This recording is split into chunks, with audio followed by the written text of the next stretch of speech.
너희가 모일 때 각각 찬송시도 있으며 가르치는 말씀도 있으며 계시도 있으며 방언도 있으며 통역함도 있나니 모든 것을 덕을 세우기 위하여 하라. 아멘.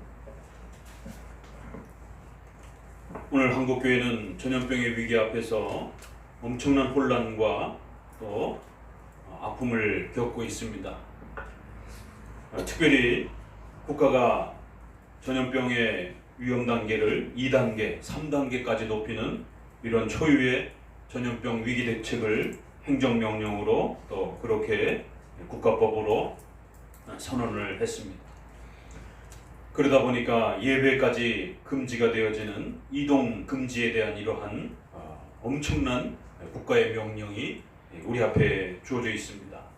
그러다 보니까 교회는 더더욱 현장 예배를 그동안 아무런 거리낌 없이 아무런 어떤 제재 없이 그렇게 예배드려왔던 이제 이러한 자유가 억제되어지면서 엄청난 혼동을 겪고 있습니다. 소위 군사 독재 시절에서조차도 예배의 현장성과 이런 부분들을 그렇게 막지 않고 어느 정도 자유를 충분히 이렇게 우리가 확보했었는데 현 정부 들어서면서 근대 국가 역사에서 현장 예배의 자유를 이렇게 제한받는 이러한 특별한 상황이 벌어지자 교회는 어마어마한 혼동을 일으키면서 극단적인 그러한 행동과 태도와 자세들을 지금 나타내고 있습니다.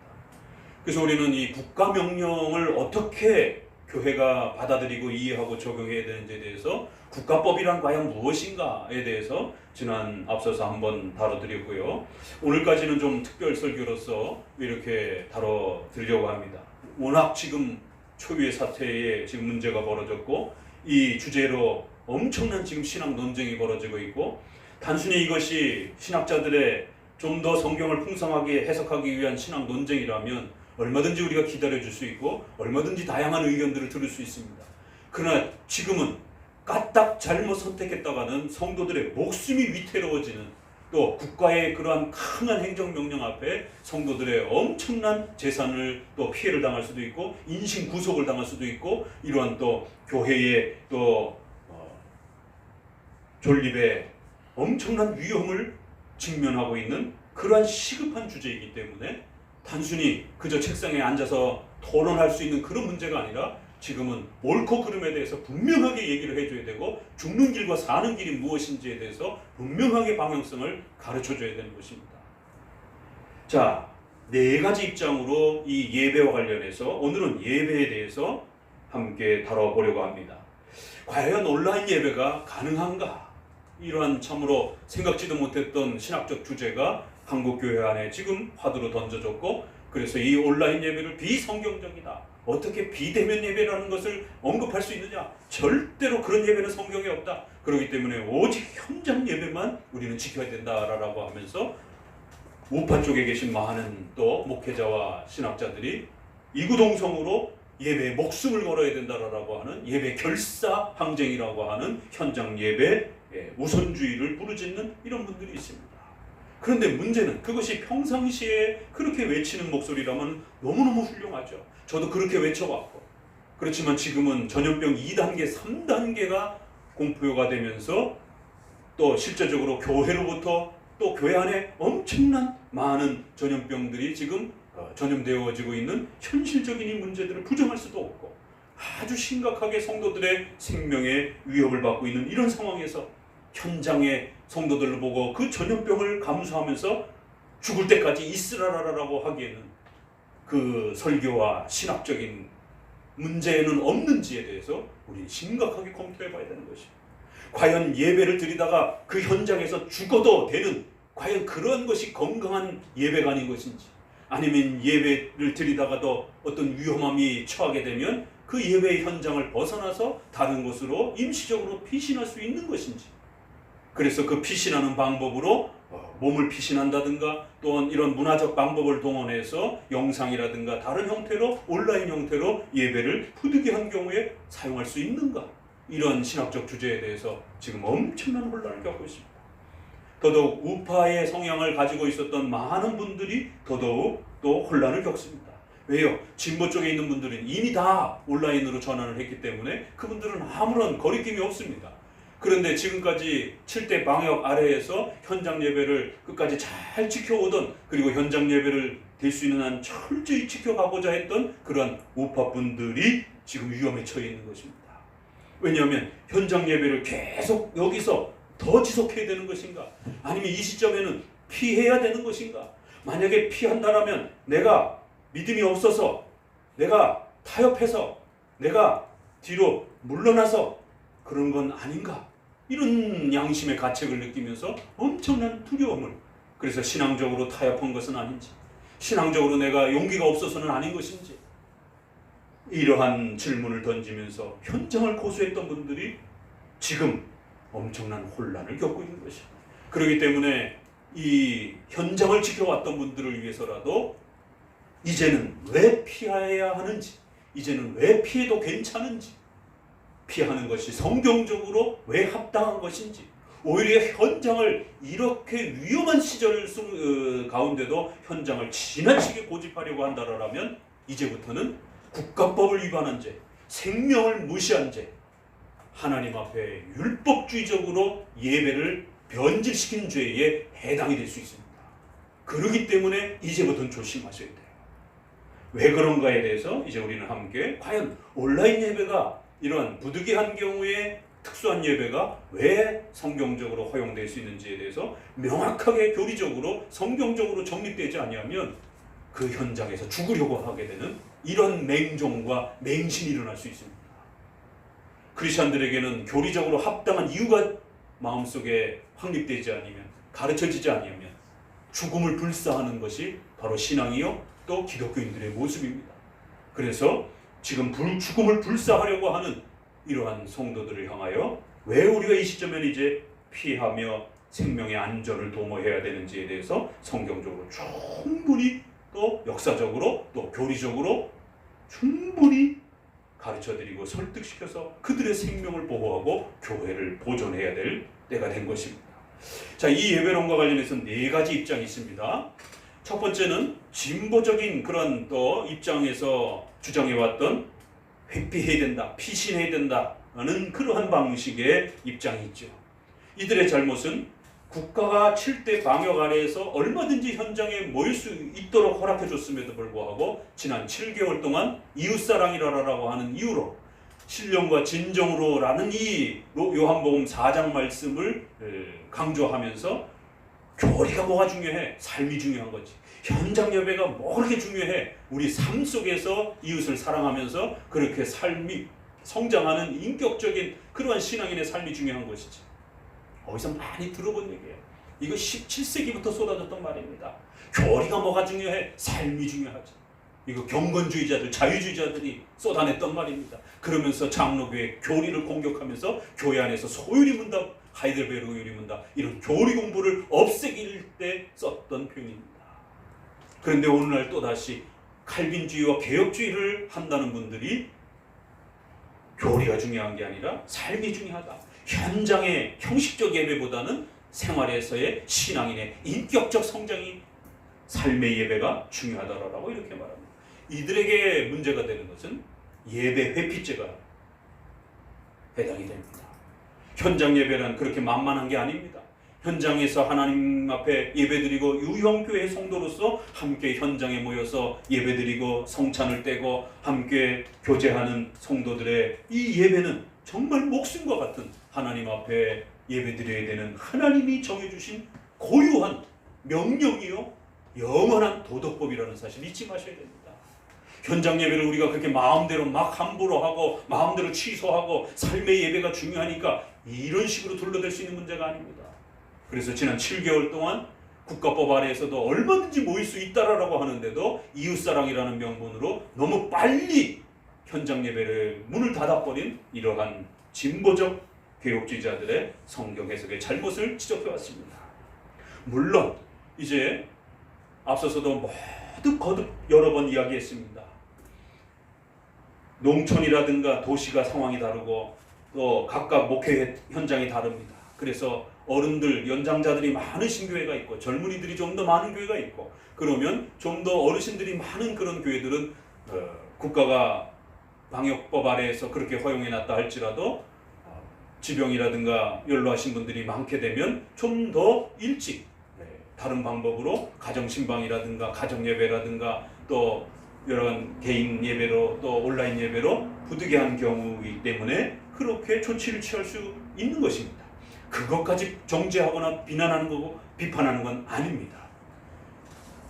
상식적으로도 얼마든지 예배드릴 수 있는 형편이 유지가 됨에도 불구하고 잘못된 교리적 이해와 자신의 신학적 입장 때문에 이웃사랑이라고 하는 이 이유 하나로 결국 선제적으로 현장 예배를 폐쇄한 진보적 입장에 대해서 비판해 왔던 것입니다.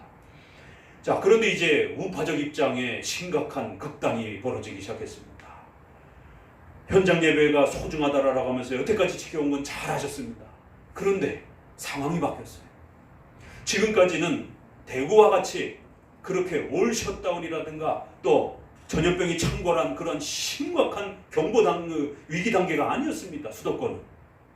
그래서 지역마다 다르고 또 지역의 행정명령이 다르고 또 여러 가지 형편들을 다 고려해야 된다고 말씀을 드렸어요. 그래서 2월 달부터 저희 수도권에서도 이런 올 셧다운이라든가 이동 금지라든가 또 3단계, 2단계에 준하는 그런 금지 명령이 주어지게 되면 그건 국가법이기 때문에 우리 장로교인들도 당연히 그 국가법에 순종하고 이동 금지라면 각각 집에서 그렇게 계셔야 되고 또 다른 방식으로 부득이하기 때문에 온라인 형태로든지 우리가 문화에서 근대 문명에서 사용할 수 있는 모든 방법을 동원해서 예배에 이런 도움을 받으셔야 됩니다.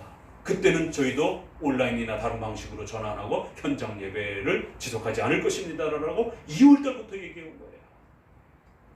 그런데 지난주 설교부터 저희가 온라인 예배를 허용하기 시작하니까 신 목사님이 변질됐구나, 신 목사님이 우파에서 좌파가 됐구나, 신 목사님이 타협을 했구나, 별 얘기가 다 쏟아져 나오는 것이죠. 균형 잡힌 이 국가 간과 예배 간에 대한 이해가 없다 보니까 그렇게 보이는 것입니다. 아니요, 처음부터 그렇게 주장해 왔습니다. 처음부터 대구와 같은 상황이라면 저희도 문을 닫을 것입니다. 그러나 수도권은 아직은 그런 위험한 상태가 아니기 때문에 국가법도 다 허용되어 있기 때문에 우리는 얼마든지 현장을 지켜야 됩니다. 그러나 만약에 대구처럼 위험한 상황이 오게 되면 성도들의 생명을 지켜야 되는 책임도 목회자에게 있는 것이, 예배를 유지해야 되는 책임도 당회에 있지만 성도들의 생명을 유지해야 되는 것도 당회의 책임인 것이에요. 이거를 어느 하나만을 취사 선택할 수 있는 문제가 아닙니다. 하나님 위하자고 성도들을 죽일 수도 없는 것이고 성도들 이웃사랑 위하자라고 예배를 문을 닫아버릴 수도 없는 것이고 이걸 어떻게 취사 선택할 수가 있겠습니까? 최대한 같이 가는 것입니다. 또 하나님을 사랑하고 현장 예배를 소중하게 여기는 것이 앞서가는 것이에요. 그리고 이건 또 뒤따라가는 것입니다. 동전의 양면처럼 그렇게 함께하는 것이지 함부로 둘 중에 하나만 선택하는 그런 것이 아닌 것이에요. 그러나 아주 부득이하고 예외적인 경우는 어쩔 수 없이 순서를 바꿔야 된다라는 예외적인 경우는 허용이 된다는 것입니다. 이것이 장로교회의 원칙이고 우리 웨스트민스터 신앙고백에서 고백하고 있는 현장 예배를 철저히 드려라. 그건 하나님의 명령이요 영원한 도덕법이다라고 그렇게 고백되어 있고 그럼에도 불구하고 21장 8항에 부득이한 때에는 얼마든지 또 현장 예배를 변경할 수 있는 것이 허용된다라고 그렇게 동시적으로 두 내용이 고백됩니다. 그러니까 제발 웨스트민스터를 제대로만 공부했다라면 현장 예배만 중요하다라고 지금 우파들의 이러한 지나치게 극우적인 극단적인 이러한 해석을 피할 수 있었을 텐데 결국 웨스트민스터를 충실하게 읽지 않은 결국 자신의 정치 신념이 더 앞서가 버리는 이러한 해석은 아닌지 다시 한번 점검해 보셔야 됩니다. 왜요? 웨스트민스터는 반드시 부득이한 경우에 현장을 변경해야 된다라고. 더 나아가서 현장의 시간과 장소에 우리는 예배의 경건의 정도가 핵심이 매이지 않는다라고. 만약에 현장의 시간과 장소를 지나치게 강조하게 되면 샤머니즘에 빠진다라고 웨스트민스터는 현장에 대한 잘못된 집착에 대해서 아주 엄중하게 책망하고 있습니다. 21장. 왜 이거는 안 읽습니까? 부득이함이란 단어까지, 예외적인이라는 단어까지 사용해주고 있고, 현장에 지나치게 몰입하게 되면 미신화된다라고. 그렇기 때문에 우리는 삶 속에서 예배드려야 되고, 신령과 진정으로 예배드려야 되고, 우리는 모든 삶이 예배가 되어야 된다. 이런 문장이 분명히 있는 겁니다. 웨스트민스터에. 잘못 현장 예배를 맹목적으로 강조하다가는 오히려 로마 카톨릭처럼 샤머니즘화되고 미신화될 수 있는 것을 경고하고 있습니다. 우파분들의 이러한 해석은 과연 어떠한 것인지에 대해서, 현장만 지나치게 강조하는 것이 현장을 소중하게 여기는 그런 자세인지, 아니면 현장만 강조하려고 하는 이러한 지나친 편협된 현장 중심주의적인 것인지를 우리는 들여다봐야 돼요. 그래서 지금은 우파적인 이런 해석의 예배관에 대해서 심각한 신학적인 질문들이 던져진 겁니다. 과연 이런 우파적인 현장, 무조건적인 이러한 절대적인 현장 고수의 목숨을 걸어야 된다, 이러한 현장 고수적인 예배관이 과연 성경적인 예배관인지에 대해서 심각한 신학적 질문이 던져져 있습니다. 부득이하고 예외적인 경우에조차도 성도들이 전염병이 창궐하는 가운데도, 전쟁의 포화가 폭탄이 떨어지는데도, 산불과 불이 창궐하는데도 그 현장 지키라라라고, 거기서 죽으라라라고 이렇게 만약에 설교하는 목회자가 있다라면 아주 악한 목회자입니다. 그건 거짓된 목회자입니다. 하나님은 그렇게 무자비한 분이야? 아닙니다. 성경에서 우리에게 소개되어지는 예배를 요구하시는 예배의 그 형식과 방식을 가르쳐준 하나님은 절대로 그렇게 무자비한 하나님이 아닙니다. 각자의 형편이 분명히 있습니다. 그래서 우리는 좀 더 현장 예배를 지킬 수 있다라고 판단하셔도 괜찮습니다. 그러나 그 목회자의 사고와 그 성도의 신학이 절대적으로 무조건적으로 현장에서 죽어야 된다라고 하는 그런 식의 무조건적인 현장 중심주의라면 그건 미성경적입니다. 조심하셔야 됩니다. 자, 세 번째 입장이 있습니다. 그러다 보니까 현장 또 온라인 너무 싸우지 말고 양쪽 다 입장 존중해 줍시다. 지금은 위기 때니까 서로 각자의 양심의 자유를 따라서 선택한 거니까 어쩔 수 없지 않습니까? 아주 그럴듯해 보입니다. 예, 어떤 경우는 우리가 그렇게 중립적으로 양보해줘야 되는 주제들도 있습니다. 어떨 때는 우리가 좀 더 각자의 선택에 대해서 인정해 줄 때가 있습니다. 고신이라든가 이런 좀 더 근본주의 계열에서 사도행전의 그 4가지 15장의 규범, 목매어 죽인 것, 피채 먹지 말라, 이런 부분들을 문자 그대로 적용해서 핏째, 순댓국, 또 목매어 죽인 것, 우리나라에서는 개를 주로 목매어 죽이다 보니까 개고기, 이런 부분들을 안 먹습니다. 그러나 합동이나 저희 대신처럼 특별히 개혁주의 계열에서는 술, 담배 문제부터 시작해서 이런 특정한 음식에 대한 부분들을 너무 레이기의 정결법을 따라 문자적으로 해석하지 않습니다. 그렇기 때문에 술, 담배에 대한 부분도 미국 장로교회, 개혁교회는 다 아디아포라, 중립적인 것입니다. 주로 근본주의 계열에서, 세대주의 계열에서 술 절대 금지, 담배 절대 금지입니다. 개혁교회는 그건 커피를 선택하듯이 그렇게 자유선택으로 다 열어줬습니다. 우리나라에서만 너무 지나치기 때문에 교회법으로 금지시킨 것이지 성경적으로 금지시킨 건 아니에요. 그래서 성도들의 수준이 높아지고 사회적인 어떤 문화가 높아지게 되면 얼마든지 총회를 열어서 술, 담배에 대한 부분들을 이제부터는 성도들이 커피를 마시듯이 자유선택에 맡길 수 있습니다. 그거 폐지하면 됩니다. 교회법으로 선정한 거기 때문에, 금지시킨 거기 때문에. 그러나 100년이 지났어도 아직도 해제되지 않았어요. 그러면 지켜야 되는 것입니다.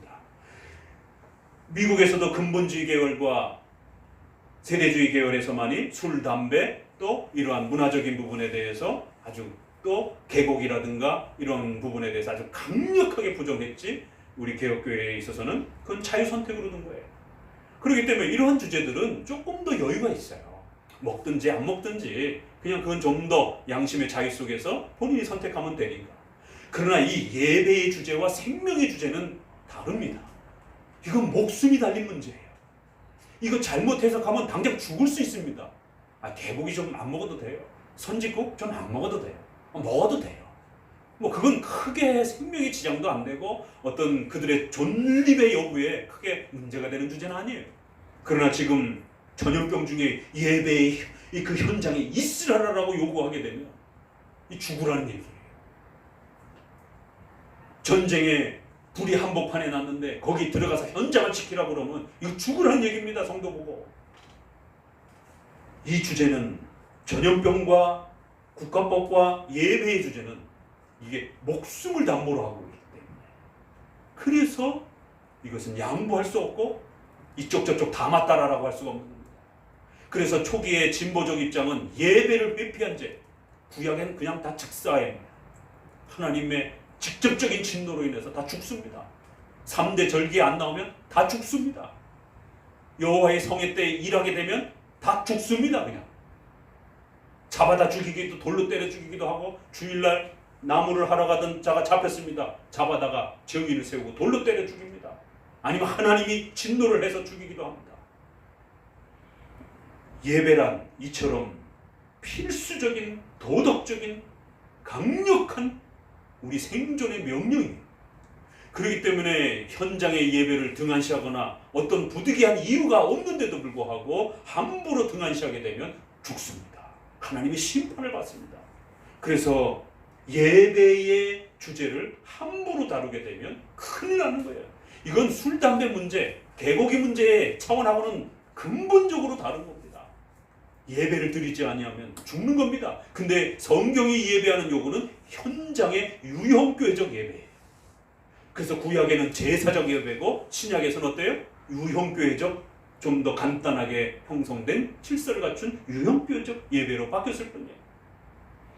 그렇기 때문에 진보 칼빈주의자들의 아무렇게나 얼마든지 현장 예배를 바꿀 수 있다라고 하는 이런 해석은 목숨이 왔다 갔다 하는, 하나님의 징계를 받아서 죽을 수도 있는 예배를 등한시하는 죄의 책망을 받을 수 있습니다. 그런데 또 우파적인 해석은 전염병이 창궐한데도 그 전염병 현장에 들어가서 예배드리라고 하게 되면 성도들의 생명을 빼앗는, 이래도 또 생명의 위협을 받는 겁니다. 그래서 이 예배와 국가의 전염병과 관련된 법명령이라고 하는 것은 우리가 자유롭게 양쪽 다 존중해 줄 수 있는 그런 문제가 아닙니다. 조금 더 존중해 주는 것은 각자의 교회 형편에서의 그 선택의 폭을 조금 존중해 줄 뿐인 것이지, 근원적인 신학적 원리를 잘못 해석한 것을 갖다가 우리가 그것도 괜찮아 라고 말할 수 있는 게 아닙니다. 그건 죄입니다. 예배 드릴 수 있는 형편인데도 불구하고 예배를 안 드린다? 현장 예배를 안 드린다? 그건 죄지. 그건 다른 양심의 자유 선택이 아닙니다. 그건. 전염병이 창궐하는데 거기 성도들 데리고 가서 죽으라고요? 그거는 죄입니다. 양심의 자유를 선택할 수 있는 그런 문제가 아니에요. 그렇기 때문에 양쪽 다 인정하자라고 말할 수 있는 게 아닙니다. 어떻게 전염병이 창궐한 가운데 현장에서 죽자라라고 하는 사람들의 그런 극단적인 해석을 옳다라라고 존중하자라라고 어떻게 감히 그런 말을 할 수가 있습니까? 그건 틀렸다라라고, 그건 잘못됐다라라고, 거기 가면 죽습니다라라고 막아줘야지요. 아주 세련된 것처럼 이쪽도 저쪽도 우리 다 인정을 합시다. 그러다 보니까 저처럼 세게 말하는 신 목사님은 왜 그렇게 강하게 이번에 그렇게 말씀하십니까? 너무 세게 말하는 거 아닙니까? 극우주의자 아닙니까? 이번에 또 극자주의자 아닙니까? 이 주제는 세게 말을 해야 돼요. 예배를 안 드리려고 하는 사람들에게 예배 안 드리다가 예배 소홀히 여기다가 죽습니다. 경고를 해야 될 문제지, 그래 당신들 양심의 자유를 잘 선택했네요, 이런 문제가 아닙니다. 전염병 중에 죽을 수도 있는 성도들을 향해서 거기 들어가면 죽습니다, 피해야 됩니다라고 강력하게 말려야지. 그거 죽을 수도 있는데, 너네 거기 가면 큰일 날 수도 있는데 조금 들어가 봐, 이럴 수 있는 문제가 아니잖아요. 들어가면 죽습니다. 목회자가 멱살을 잡히는 한이 있더라도 여긴 들어가면 안 됩니다. 말려야지. 욕먹기 싫어서 옳고 그름을 이야기하지 않는다로 예배를 등한시한 죄의 책망을 받는 것, 성도들의 생명을 등한시한 죄의 책망을 받는 것, 모든 이 심각한 위기 앞에 놓여져 있는 것이죠. 자, 그렇기 때문에 네 번째로, 그럼 우리 정통 칼빈주의는 어떻게 해야 되는가? 이미 벌써 결론은 나 있습니다. 현장 예배를 지킬 수 있는 그런 형편 아래에서는 철저하게 예배를 목숨처럼 여기면서 국가법의 그 또 보호 아래서 교회의 선택 아래서 현장 예배를 철저히 지켜가는 거예요. 그러나 부득이하고 예외적인 경우, 전쟁이나 산불이나 또 어떤 자연재해라든가 또 전염병이라든가 이런 예외적인 경우에는 성도들의 생명을 보호하기 위해서 현장을 옮기거나 다른 방법으로 부득이한 경우에는 선택을 해서 예배를 변경할 수 있는 것입니다. 이것이 정통 칼빈주의 입장인 것입니다. 부득이함을 남용하면 진보 칼빈주의자들처럼 어떤 일이 벌어지죠? 부득이함 남용하다가 죽은 사람이 있어요. 그 유명한 사람 누구죠? 사울. 아말렉 죽이라고 했더니만 또 블레셋하고 전투에서 제사를 드릴 수 없는데 왕은 사무엘이 약속한 시간에 오지를 않습니다. 그러자 사무엘상 13장 12절에 이에 내가 이르기를 블레셋 사람은 나를 치러 길갈로 내려오겠거늘 내가 여호와께 은혜를 간구치 못하였다 하고 부득이하여 번제를 드렸나이다. 선지자가 오지를 않으니까 왕에게 허락되지 않은 제사 업무를 부득이하여 어쩔 수 없이 백성들을 군사들은 제사를 군종 목사님이 오셔서 기도를 해줘야 용기를 갖고 전투에 나설 텐데 선지자가 와서 제사를 드려주질 않는 것이. 그러니 왕이 불안해서 어쩔 수 없이 부득이해서 했습니다.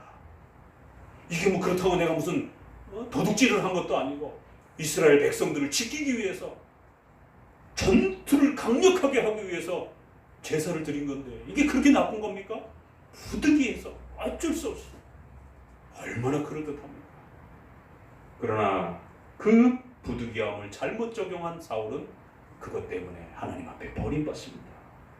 한 번의 기회를 더 주었습니다. 아말렉을 죽이라고 했더니만 전부 다 죽이라고 했더니만 왕과 재물들과 좋은 것들을 가지고 왔습니다.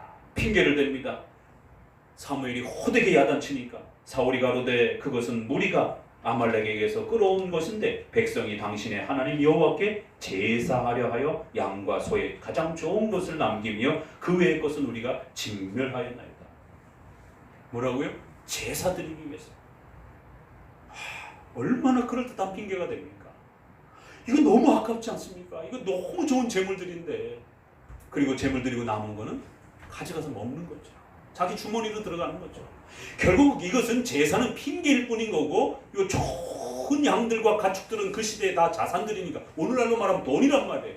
이거 그냥 버리라고 하니까 너무 아까운 거예요. 야, 이거 부득이하지 않느냐. 지금 우리가 농사도 못 짓고 전투하고 군량미도 없고 부득이한데 군량미를 쌓아둬서 더 강력하게 우리가 군대를 양성하고 우리 백성들을 보호해야 되지 않겠는가.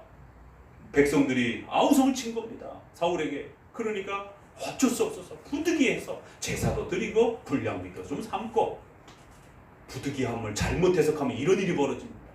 그래서 지난 7개월 동안 진보 칼빈주의자들이 바로 전염병 아래에서 현장 예배를 너무나도 선제적으로 너무 급히 폐쇄한 이러한 부득이함을 너무 급히 적용했다라는 것이죠. 국가법이 엄연히 허락하고 있는데도 불구하고 저 농촌 지역에 정말 질병이 있으신 그런 어른들이 많으신 그런 교회에서 선제적으로 피신한 것은 큰 우리가 이해할 수 있어요. 그러나 그거 외에 나머지 부분들에서 선제적으로 너무 급히 현장 예배를 폐쇄했다라면 그건 목회자의 잘못된 부득이함의 적용 때문에 잘못된 예배관 때문에 하나님 앞에서 예배를 폐쇄한 심각한 죄를 지은 겁니다. 자, 오늘 이제부터는 우리가 본격적으로 그러면 우리 우파적인 입장에서 현장 예배를 고수하면서 이 부득이함에 대한 부분을 지금 이제 들여다봐야 됩니다. 이 부득이함을 어떻게 우리가 해석하고 우파들은 그러면 이 전염병의 이러한 위험 앞에서 또 현장 예배를 고수하는 이러한 과정 중에서 그럼 우리는 부득이함을 어떻게 해석해야 될 것인가?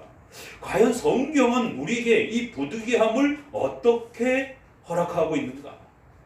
오늘 고린도전서 14장에 예배와 관련돼서 아주 중요한 말씀을 던지고 있습니다. 의외로요, 우리가 신약에서 예배와 관련된 말씀을 추적하게 되면 많지 않습니다. 구약의 예배가 제사 예배가 다 중단이 됐습니다. 그리고 나서 이제 신약적 예배를 이제 예수님이 오시고 난 다음에는 새롭게 드려야 되는데 세례, 성찬 이런 것들은 명확한데 그럼 어떻게 예배 순서를 구성해야 되는지, 어떤 현장에 있어야 되는지, 어떤 구조를 가지고 예배를 드려야 되는지 이런 부분들이 신약에 사실 문자적으로 많이 소개가 되지 않습니다. 우리가 생각한 것처럼 많지 않습니다. 구약에는 현장이 정해져 있습니다. 오직 예루살렘에 시간이 정해져 있습니다. 3대 절기, 예배 방법들이 다 정해져 있습니다. 선택적으로 명령되어진 그 짐승들만이 제사와 제물로 쓰여지면서 반드시 5가지 제사 법칙에 따라서 그렇게 예배를 드려야 됩니다. 그러면 신약은요? 그런데 정작 신약은 어떻게 하라는지에 대한 구체적인 명령들이 명확하게 문자적으로 이렇게 확 드러나지 않습니다. 그래서 지금 오늘날 예배 간에 혼란을 겪고 있는 거예요. 그저 고린도전서 14장 26절 정도가 그럼 어떻게 해야 되느냐 형제들아, 이 고린도전서 14장이 예배와 관련해서 아주 유명한 장입니다. 그리고 결론으로 너희가 모일 때에 모이는 현장성을 분명히 중요하게 여깁니다. 모여서 어떻게 해야 된다고요? 찬송시도 있어야 되며, 그럼 이 찬송시가 뭐냐? 그래서 장로교에서는 이거를 시편으로 해석하라는 것이고 복음주의권에서는 CCM으로도 해석하는 것입니다. 이 찬송이 뭐냐도 해석이 들어가는 것입니다. 가르치는 말씀도 있으며 누가 가르칠 것이냐? 여자 목사를 인정할 것이냐? 목사님만 설교할 것이냐? 장로가 그러면 설교할 수 있느냐? 그럼 설교를 못한다면 장로님은 목사님의 설교를 대독할 수는 있는 것이냐? 엄청난 신학적인 문제들이 쏟아져 나옵니다. 우리 장로교에서는 여자 목사를 인정하지 않습니다. 그러나 당회의 허락을 받아서 목사님의 기록한 설교를 전염병이라든가 전쟁이라든가 목사님이 없는 곳에서 순회 사역을 허락하고 또 거기에 대표자를 뽑아서 장로라든가 또 임시 대표자를 뽑아서 그 지역에 관할하고 있는 목사님이 써준 설교문을 대독하고 읽을 수 있도록 허락합니다. 부득이한 경우에. 이게 교회사적 전통입니다. 그래서 유럽 개혁파 쪽에서 보게 되면 목사님 청빙을 못 받았을 때는 다른 지역에 그 가까운 지역의 목사님 설교를 받아다가 장로님이 설교를 대독합니다.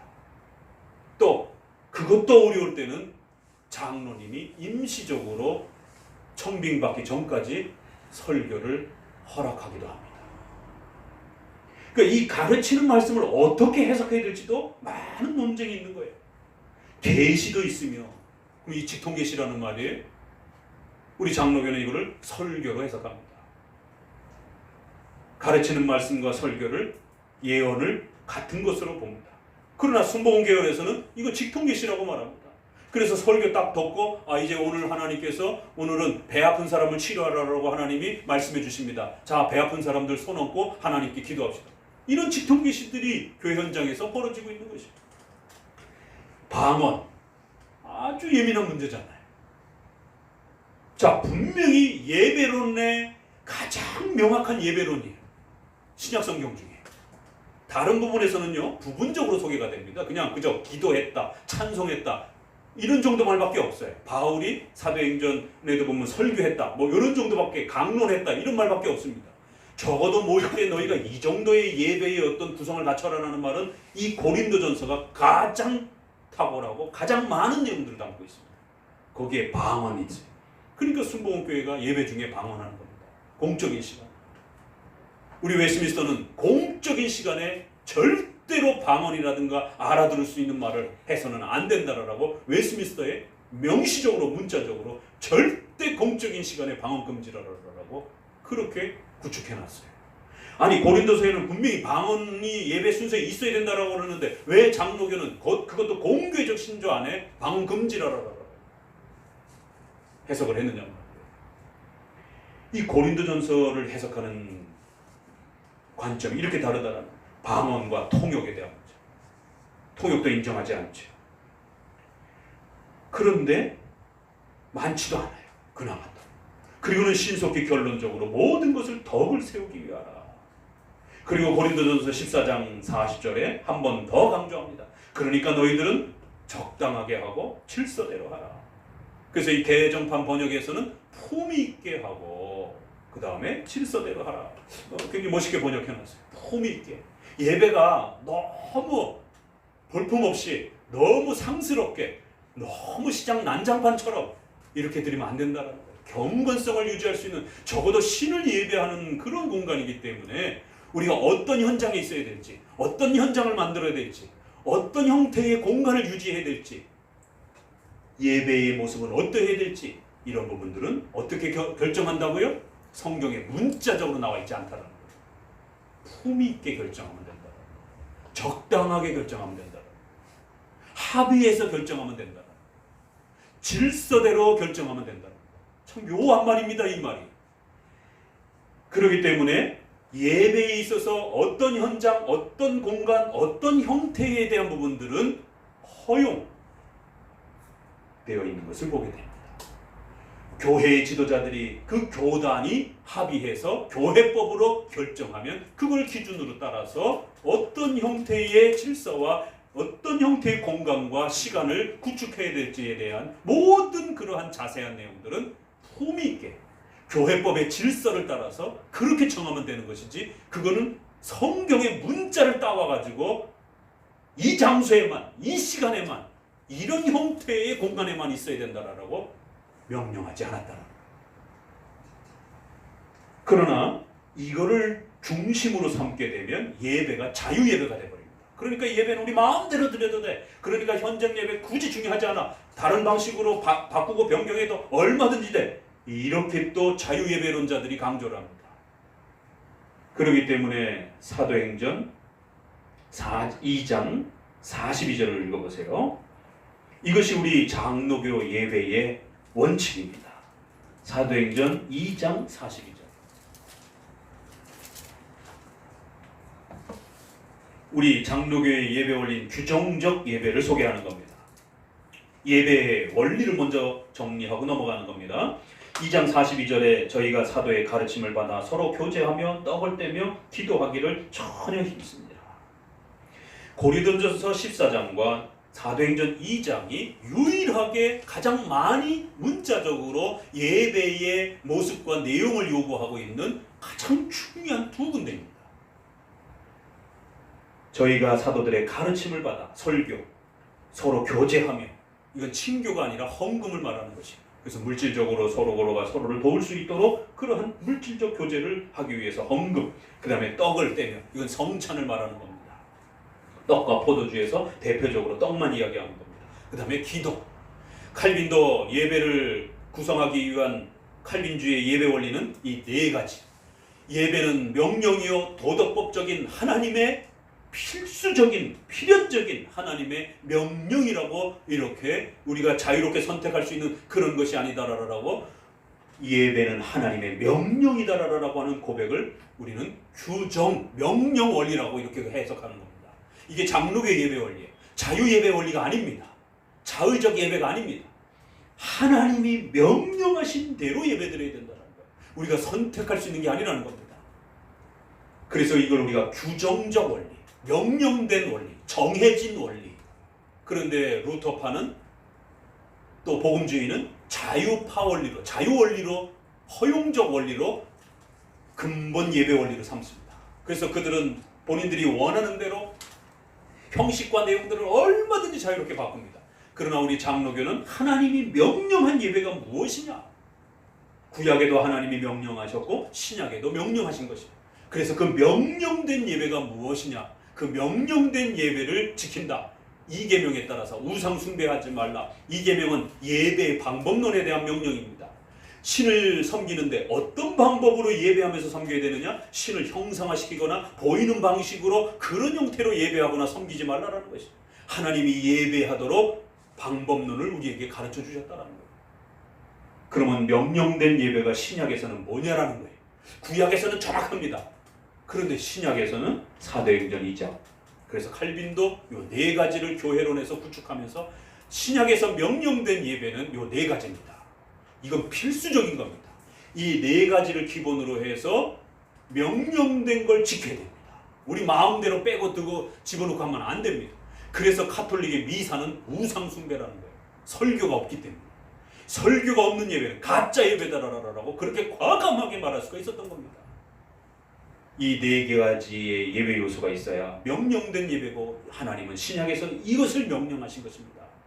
자, 그런데 문제는 이 네 개를 어떻게 배열해야 되는지, 이 네 개를 어떤 장소에서 해야 되는지, 이 네 개를 어떤 시간에 해야 되는지, 예배를 11시간에 드려야 될지 9시에 드려야 될지, 이거 11시 예배 드려야 되는지 이거 저도 좀 연구해 볼게요. 이거 교회사 선생님들한테 좀 여쭤봐야 되는데, 그냥 관습적으로 통일이 돼 있어요.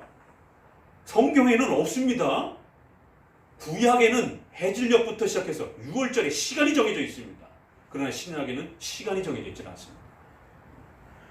어떤 공간, 어떤 시간, 어떤 형편을 만들어야 될지 아무런 설명이 없어요.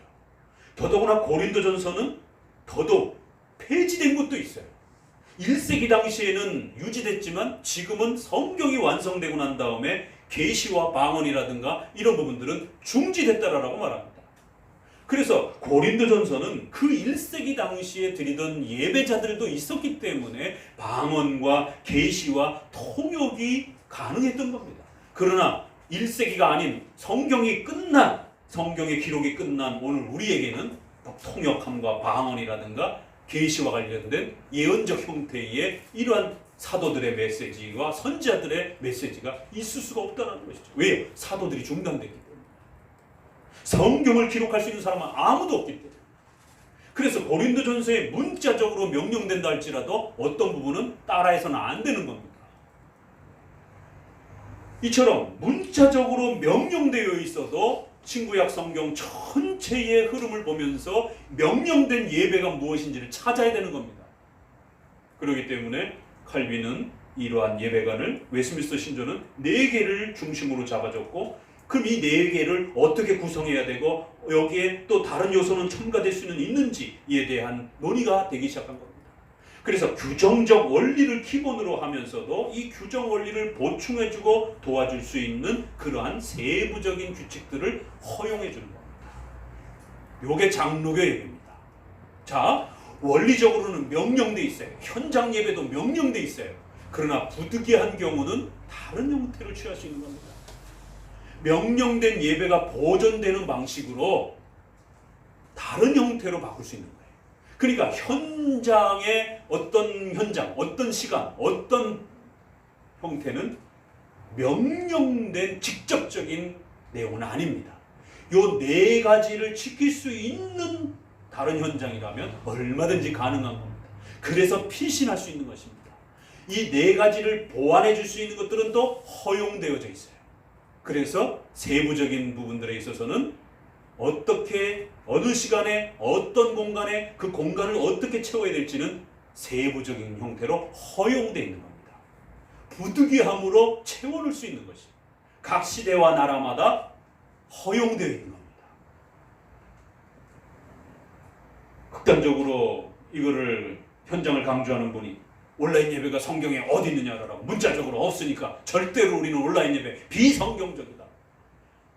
이건 문자주의에 너무 유아틱한 그런 접근입니다. 그래요? 그럼 11시 예배 드리라는 게 어디 있어요, 성경에? 이게 너무 어린아이 같은 발상과 성경 해석인 것이죠. 그러면 마이크 사용하라는 게 어디 있어요? 그럼 당신이 지금 그 드리는 현장의 그 예배가 성경에 그런 식으로 예배 드리라는 게 어디 있어요? 초대교회 때 무슨 마이크가 있습니까?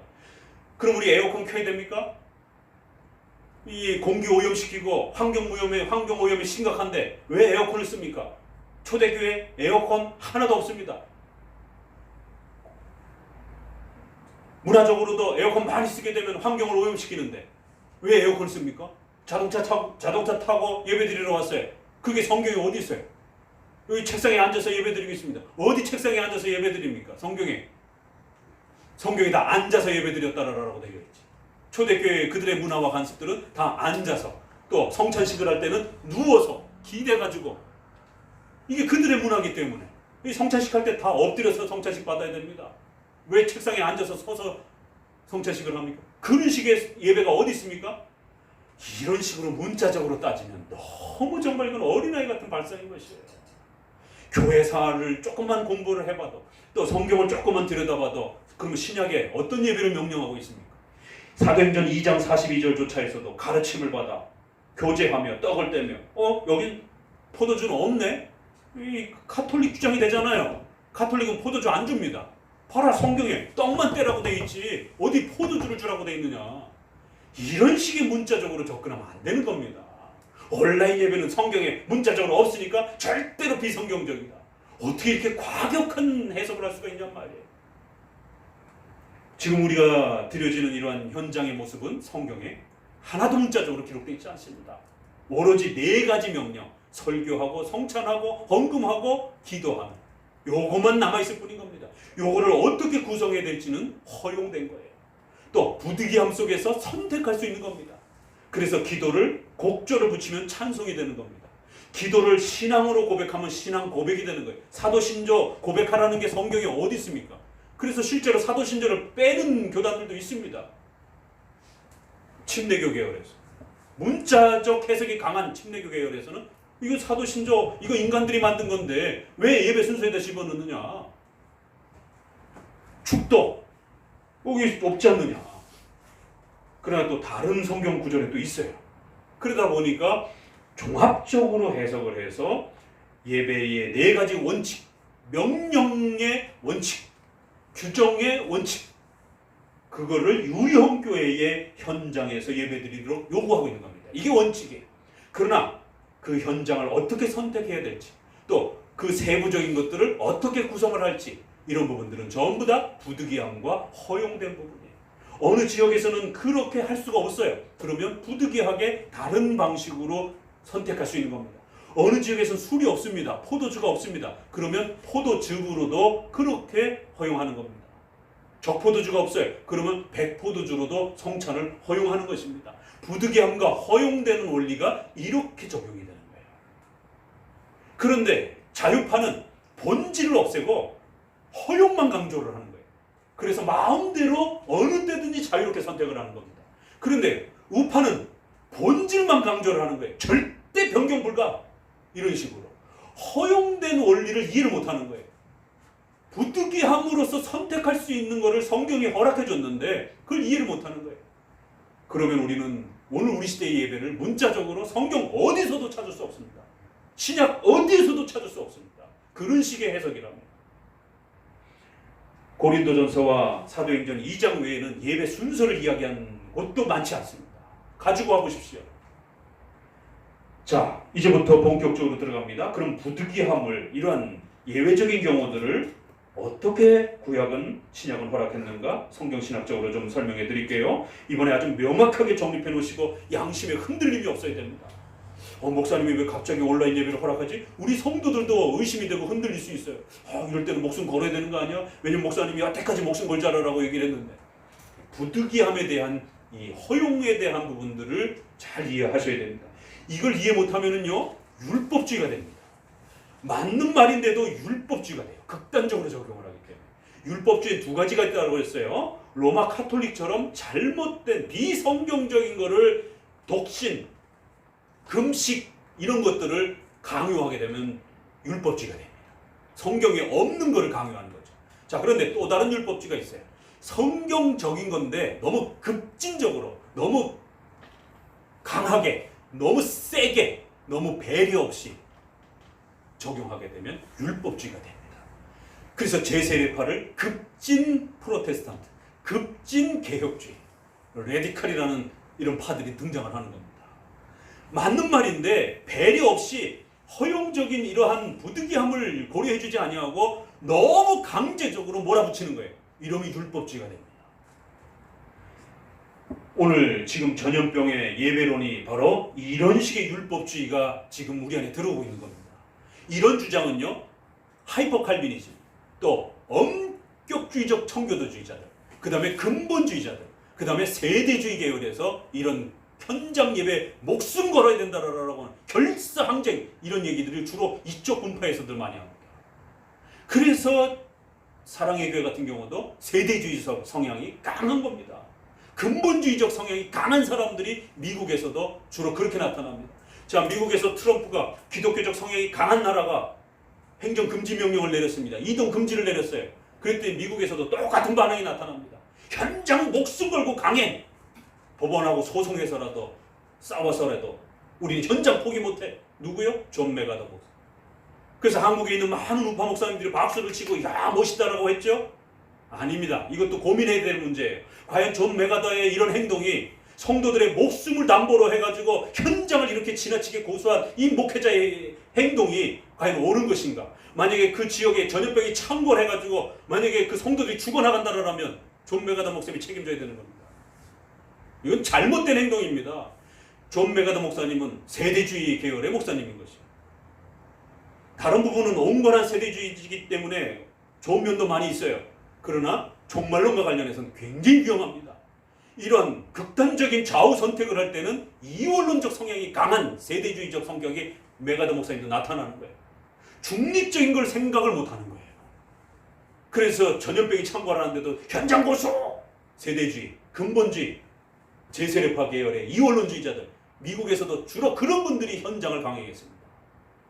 또 진보 좌파의 계열의 분들을 전부 다 문 닫았습니다. 멀쩡히 예배 드릴 수 있다라고 하는데도 예배 문 다 닫았어요. 미국의 진보 칼빈주의자들. 또 중립적인 사람들, 또 들이라든가 산에 가가지고 또 예배 드리는 사람들, 다양한 형태로 등장을 하는 거예요. 결국 예배관과 국가관에 대한 신학에 따라서 이런 행태들이 나타나는 것이죠. 자, 그러면 과연 부득이함에 대해서 우리가 잘 이해를 해야 되는 겁니다. 자, 구약 민수기 9장을 봅시다.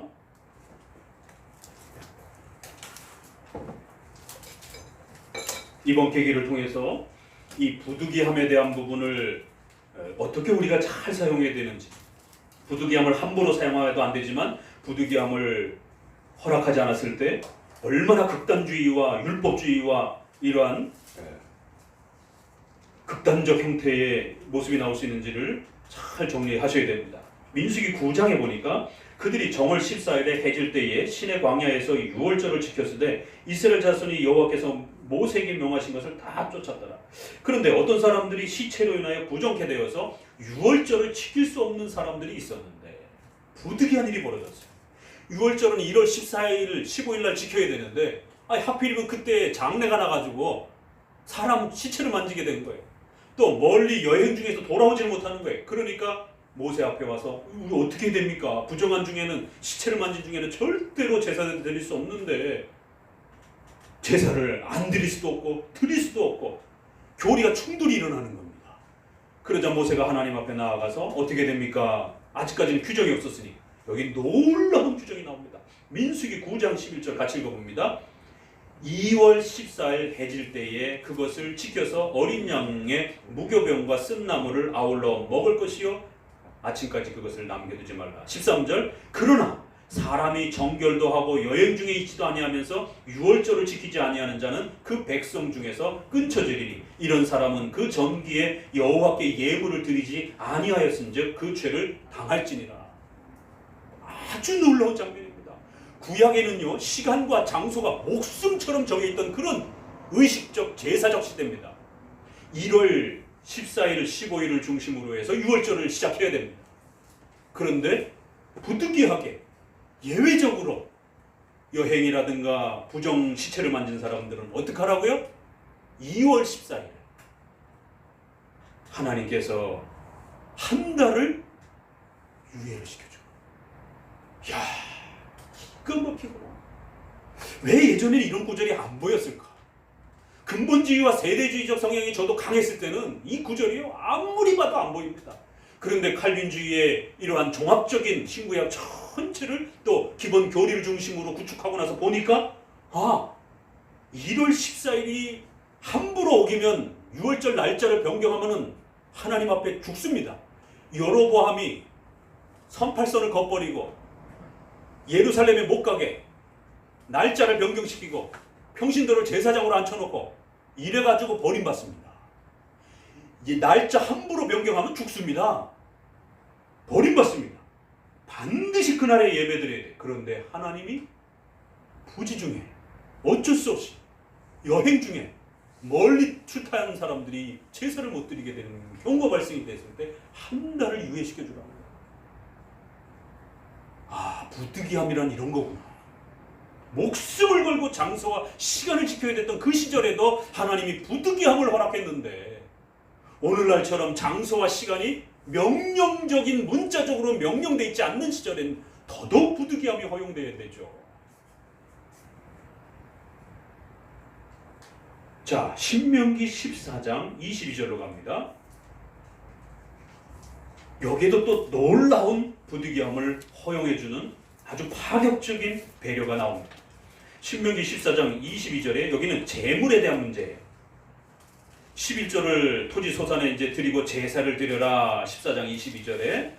그래서 이제 많은 제사를 규칙대로 드려야 되는데 24절을 같이 읽어봅니다. 그러나 내 하나님 여호와께서 그 이름을 두시려고 택하신 곳이 내게서 너무 멀고 행로가 어려워서 그 풍부히 주신 것을 가지고 갈 수 없거든. 그것을 돈으로 바꾸어 그 돈을 싸서 가지고 내 하나님 여호와께서 택하신 곳에 가서 무로 내 마음이 좋아하는 그것을 바꾸어서 얼마든지 교환해서 살아. 재물을 함부로 변경하면 죽습니다. 흠 있는 거라든가 종류를 바꾼다든가 나답과 아비후가 하나님이 정하시지 않은 다른 향으로 예배드리다가 제사드리다가 어떻게 했어요? 그냥 즉사해서 죽었습니다. 제사와 제물과 조건을 바꾸면 큰일 납니다. 그런데 하나님이 너무 멀어서 그 짐승을 가지고 가다가 다 죽을 수도 있는 것이에요. 그럴 땐 하나님이 배려해 주고 부득이해서 어쩔 수 없는 그런 열악한 상황이 벌어졌을 때 배려해 주는. 이야, 우리 하나님이 예배와 관련해서 이런 배려를 해주셨구나. 목숨의 문제와 어떤 예기치 못한 어떤 심각한 상황이 벌어졌을 때는 배려해 주신 것이. 이게 지금 전쟁 중이 아니라 구약의 목숨처럼 지켜야 되는 제사와 관련돼서 하나님이 어떻게 시간을 배려해주고 어떻게 장소가 거기에 고정되어 있다 할지라도 그 장소를 중심으로 해서 어떤 배려들이 일어나는가를 보라는 것이에요. 그래도 목사님 장소는 고정되어 있지 않습니까? 그래요? 그러면 다니엘서, 에스더서, 바벨론으로 포로로 잡혀나가고 난 다음에는 어떤 일이 벌어집니까? 장소조차도 아예 없어져 버립니다. 그래서 335 모여서 회당 제도라는 것이 발달이 됩니다. 신약시대에 전부 다 유대인들은 회당에 가서 예배를 드립니다. 그리고 나서 다시 헤롯이 성전을 만들어주니까 이제 거기 가서 복원된 성전에 가서 예배 드립니다. 장소요? 다니엘부터 시작해서 성전을 방향을 향해서 예배를 드리는 거예요. 장소가 없으니까. 부득이하고 예외적인 경우 성전이 싹 없어졌을 때는 그 있는 처소에서 거기에서 그 현장을 다시 구성해서 그들이 처한 형편 아래에서 바벨론이라고 하는 식민지라고 하는 이 공간 아래에서 어떻게 공간을 마련해야 될지는 거기서 결정한 거예요. 거기에 대해서 아무도 누가 다니엘도 비난하지 않았습니다. 그들이 예루살렘으로 가야 된다라고 촉구하지도 않았습니다. 왜요? 갈 수조차가 없잖아요. 국가가 행정명령을 통해서 모든 이동을 금지했기 때문에 갈 수가 없는 거예요. 가다 보면 죽는 겁니다. 공간 이탈죄로. 그랬기 때문에 다니엘은 각각 처소에 있는 곳에서 그들이 하나님이 정해주신 그 예배적 6월절 시간 내용 모두 다 온전히 복원하지 못하더라도 최선을 다해서 예배드리도록 그렇게 권면을 합니다. 자, 신약으로 넘어갑시다. 그렇기 때문에 구약에서는 어떤 부득이하고 예외적인 경우가 발생이 되면 이사야에 있는 말씀처럼 너희들이 본질을 놓치고 외적인 것에 자칫 지나치게 매이게 되면 너희의 헛된 예물을 다시 가져오지 말라. 분양은 나의 가증한 바요 월삭 안식일 대회로 모이는 것 전부 다 나에게 악을 행하는 것이다. 내 마음이 너희의 월삭과 청년 절기를 싫어하느니 주는 제사를 기뻐하지 않는다라고 하는 다윗의 그 유명한 시편 51편처럼 그렇지 않았으면 내가 드렸을 것이다. 아니 구약은 제사가 목숨처럼 여겨지던 시절에 그 이스라엘 백성들의 정신 상태와 신앙 상태와 마음의 상태가 어떠냐에 따라 현장 자체가 하나님 앞에 죄가 될 수도 있다는 거예요. 마음의 본질을 놓친 상태에서 현장만 고수하다가 하나님 앞에 두들겨 맞습니다. 그 현장이 뭐가 중요하냐라고. 그 현장은 나에게 아주 더러운 오물과 같다라고 다윗조차도 주는 제사를 기뻐하지 않는다라고. 제사는 필요 없다라고. 현장에 그 제사는 필요 없다라고 화끈하게 현장을 폐지시켜버리는 이런 메시지가 있습니다, 구약에. 그렇기 때문에 신령과 진정이라고 하는 예배의 본질과 규정성을 잘 이해하면서도 그 현장의 부분들을 또 소중하게 지켜가면서 또 때로는 부득이함과 허용함을 잘 조절해야지 본질의 신령과 진정에 대한 마음의 중심을 놓쳐버리고 현장만 강조해도 안 되고 또 마음의 중심만 강조하면서 또 현장을 등한시해도 안 되고 부득이함을 또 인정하지 않아도 안 되는 것이고 예배란 이런 총체적인 교리적 총체의 열매지 어느 단편적인 하나만 문자 하나만 가지고 주장하는 그런 게 아니라는 것입니다. 신약으로 돌아봅시다. 웨스민스터에서 그 부득이한 경우의 구절을 어디로 잡았느냐면 마태복음 12장으로 잡았습니다. 마태복음 12장.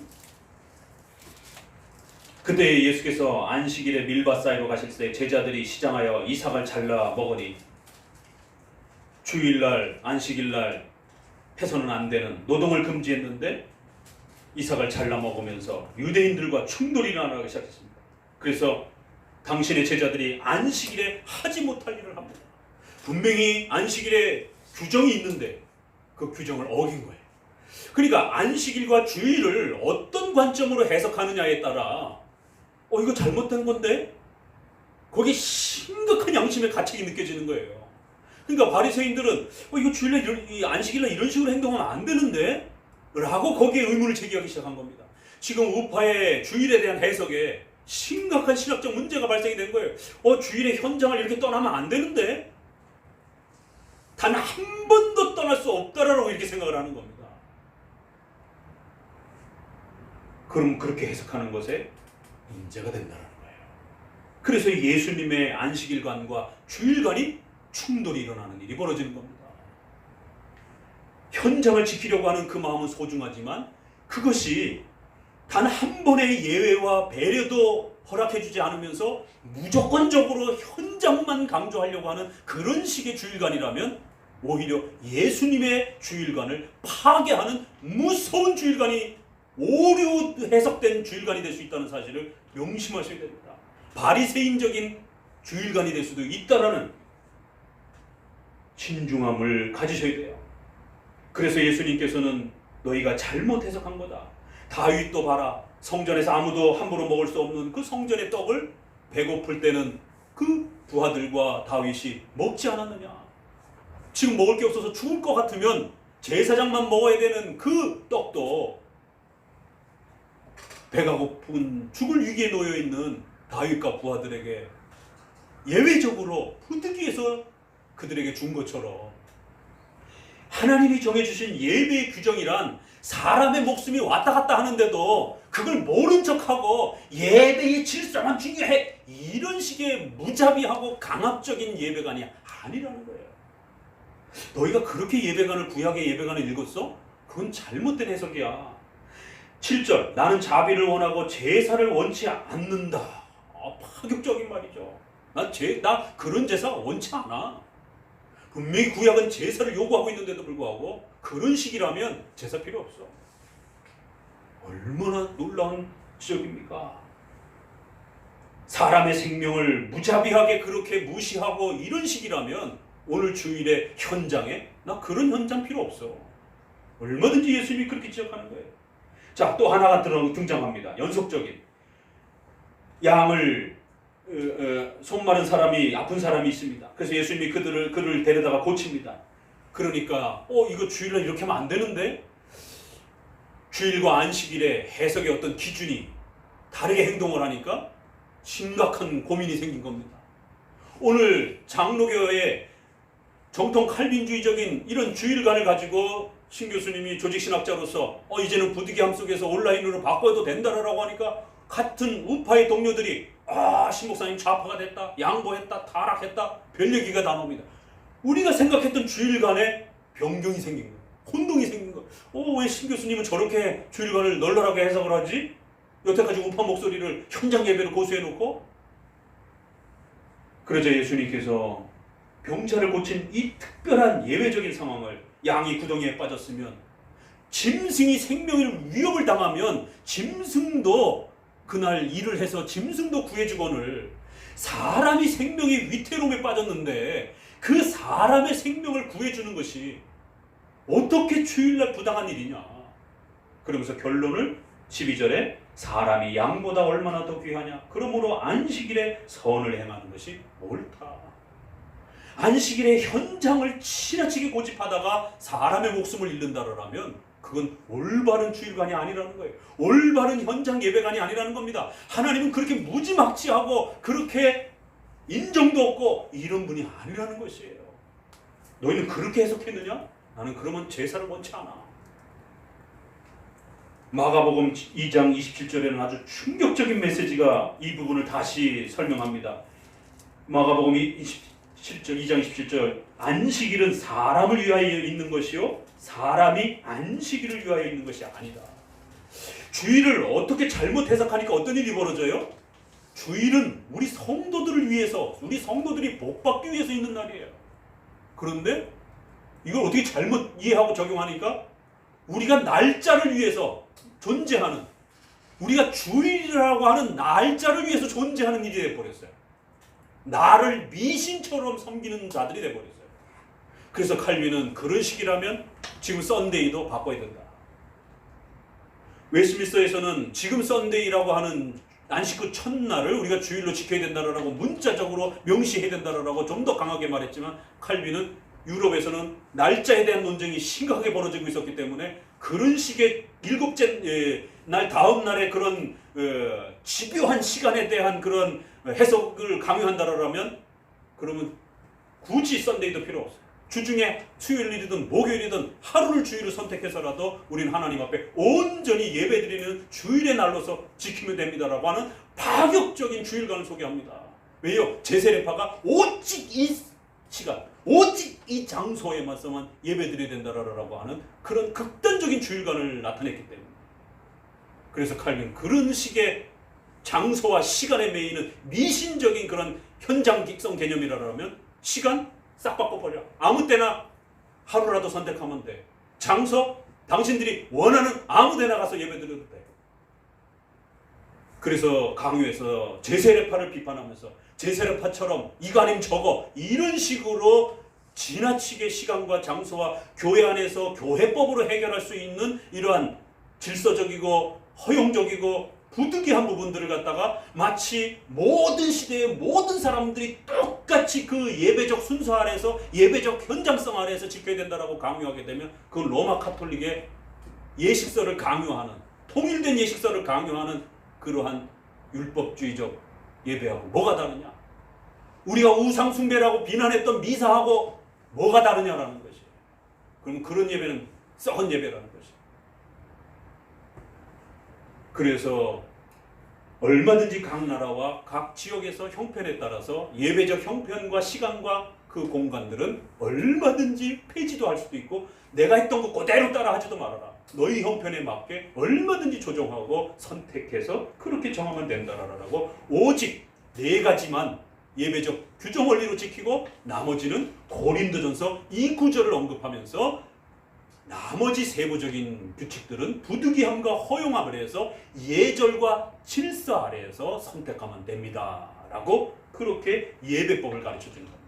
4권 10장은 예배론에 대한 엄청난 기독교 강요의 설명들이 쏟아져 나옵니다. 제발 기독교 강요라도 좀 읽고 이야기합시다. 제발 웨스트민스터 신앙고백 21장을 충분히 읽고 좀 이야기하자라는 거예요. 자, 한 번 더 신약과 관련해서 제가 성경신학적으로 아주 이번에 분명하게 이 부분을 정리해줘야 됩니다. 요한복음 4장 20절에 신령과 진정으로 이 부분을 가지고 진보 칼빈주의자들이 보수 우파를 비난했죠. 그러나 이 부분에는 우리가 귀담아 들어야 되는 분명한 예배의 본질로 부분도 역시 있는 겁니다. 왜요? 이 산에서도 말고 저 예루살렘에서도 말고 유대인들과 사마리아인들이 예배의 현장과 장소성에 대해서 엄청난 싸움을 벌이고 있었습니다. 그러니까 예수님이 이것도 필요 없고 저것도 필요 없다는 거예요. 신령과 진정으로 하나님 앞에 예배드리는 그 예배의 본질과 규정 원리의 본질적 목적이 무엇인지를 끄집어내 주신 것입니다. 그렇기 때문에 이 부분에 소중함은 분명히 있는 거예요. 그렇다고 우리가 현장 예배를 이 구절 하나 가지고 싸그리 뭉개도 안 되지만, 그렇다고 지나치게 현장성만 강조하다가는 예수님이 이 산에서도 말고 저 산에서도 말고 왜 자꾸 그렇게 현장의 어떤 특수한 어떤 형태를 자꾸 고집하려고 하느냐라고 현장성에 대한 부분들을 아주 강력하게 이 비판하는 요한복음 말씀 우리가 가벼이 여길 수 없는 겁니다. 자, 그러면 초대교회의 현장에 대한 다양한 부득이한 선택들을 또 우리가 한번 주경학적으로 봐야 됩니다. 사도행전 2장 46절, 날마다 마음을 같이하여 성전에 모이기를 힘씁니다. 아니, 성전 다 중단됐다고 하는데 왜 제자들은 여전히 성전에서 모입니까? 사도행전 13장 13절, 안식일에 회당에 들어가서 앉으니라. 성전이 아닌 회당에서 이렇게 또 모여서 예배를 드립니다. 사도행전 1장 12절, 불어가 저희가 유하는 다락에 올라가서 예배드립니다. 마가의 다락방이라고 하는 개인 가정집에서 그렇게 예배를 드립니다. 사도행전만 해도 여러 그 형편에 따라서 각 지역의 그런 형편에 따라서 성전이라고 하는 유대인들이 목숨처럼 지키던, 그래서 기독교인들은 될 수 있으면 성전하고는 이제 거리를 두려고 했는데도 여전히 유대인들이 많을 때는 그 성전에 가서 예배드리기도 한 겁니다.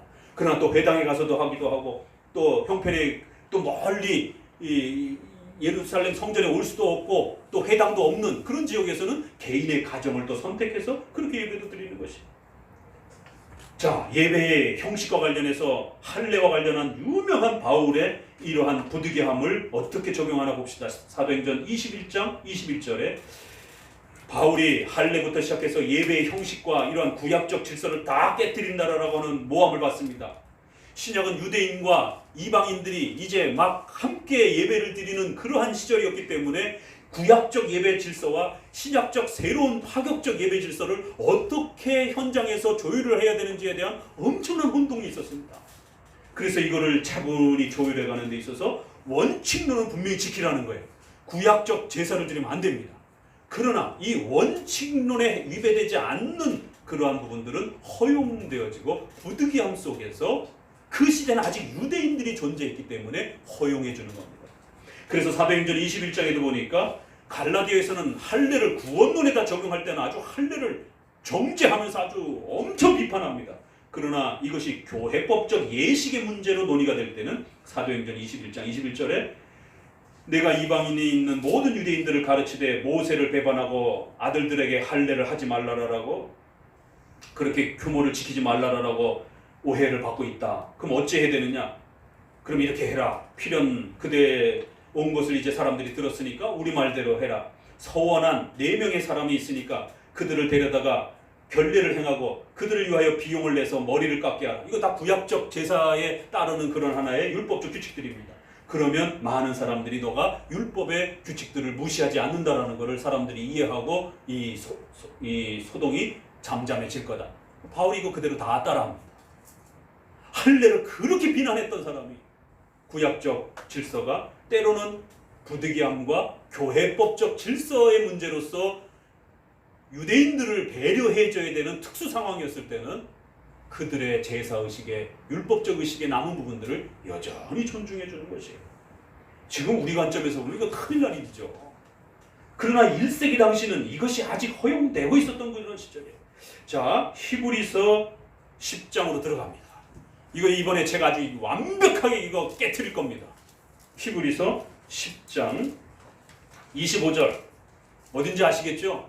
모이기를 패하는 어떤 사람들의 습관과 같이 하지 말고 오직 권하여 그날이 가까움을 볼수록 더 그리하자. 그러면서 현장 예배 결상쟁 절대 포기 못한다라고 이러면서 이 구절을 가지고 전염병이 창궐한 중에라도 결상쟁으로 현장 예배를 목숨을 걸고 지켜야 된다라고 이렇게 얘기를 합니다. 물론 일상적일 때는 이 말씀이 모이기를 소중하게 여기라고 하는 그런 겉면도 분명히 있습니다. 그게 아주 없는 건 아니에요. 자, 그러나 성경을 주경한다라는 것이, 읽는다라는 것이 얼마나 어렵고 힘든 일이고 주의하고 조심해야 되는지, 단편적으로 문자 하나만, 단어 하나만 가지고 와서 적용할 때 전염병이 창궐한데도 현장에서 죽어라라고 하는 이런 무지막지한 해석이 나올 수도 있는 겁니다. 단편적으로 문자주의 해석이. 그래서 우리 칼빈주의의 오직 성경과 전체 성경을 보시려는 그런 훈련을 받아야만이 살 수 있다는 겁니다. 이 성경 해석 잘못하니까 사람들이 죽음의 위험의 현장으로도 들어가는데도 그게 죽을 일인지도 모르고 들어가는 거예요. 자, 이 구절이 과연 그런 구절인가 제가 깨트릴 겁니다. 이거 잘못 해석했습니다. 지난번에 습관에 대한 해석도 지적했죠. 한 번도 예외적으로 부득이한 경우에 현장을 단 한 번도 떠날 수 없다, 이런 말이 아니잖아요. 습관적으로 계속 그렇게 거부하는 행동들에 대해서 비난한 것이지, 여기 어디에도 부득이할 때 예외적인 경우에 떠날 수 있는 것까지 못하게 하는 게 아닙니다. 습관적으로 반복해가지고 모이는 것을 등한시하는 이런 사람들이 있다라면 그런 사람들에 대한 책망이에요. 더더욱이나 이 구절은요, 예배론에 해당이 되는 구절이 아닙니다. 왜 그런가? 문맥을 봅시다. 이 구절은요, 현장 예배의 지나치게 현장성을 강조하는 사람들에 대한 비판 구절입니다. 이 구절은 오히려 거꾸로. 그런데 이 구절을 가지고 현장 예배를 목숨처럼 지키라라고 하는 구절로 사용하면 큰일 납니다. 이거 주경적으로 논쟁을 하게 되면 저 같은 신학자가 따라붙게 되면 이거 완벽하게 깨트릴 수가 있습니다. 첫 번째, 어떻게 깨트리냐면 모이기를 패하는, 일단 이 구절을 봅시다. 오늘은 좀 제가 헬라어를 써야 되겠어요. 왜냐면 워낙 중요한 주경이기 때문에. 모이기를 패하는 라고 하면 이것은 우리 번역에는 번역이 안 돼 있지만 영어 번역만 봐도 나와 있어요. 우리의 모임을 패하는, 이렇게 돼 있습니다. 그러니까 여기서 말하는 대상이 누구냐를 봐야 돼요. 단 한 번도 예외적으로 부득이함 때문에 절대로가 아닙니다. 이거는 당시대의 유대인들 때문에 이 구절이 나온 겁니다.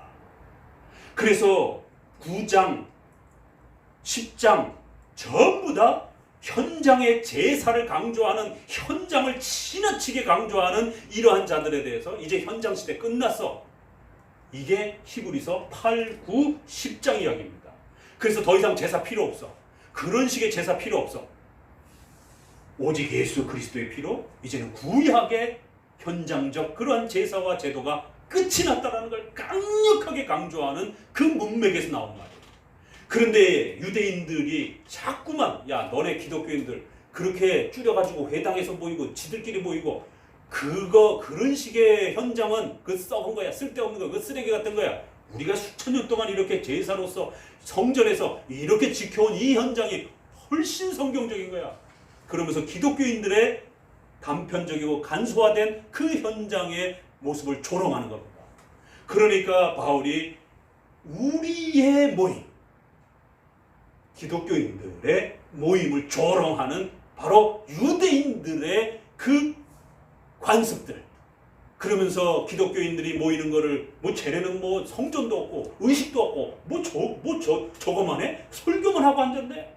이러면서 비난하기 시작하면서 기독교인들의 모임을 조롱하고 비난하면서 기독교인들의 모임에 가지 말라라고, 그러면서 모이는 부분들을 비아냥거리면서 습관적으로 거부해버린 겁니다. 기독교인들 모임 가지마, 우리 모임에 와, 이런 배경입니다. 그래서 우리의 모임이라고 하는 중요한 해아우턴이라고 하는 중요한 원문이 빠졌어요.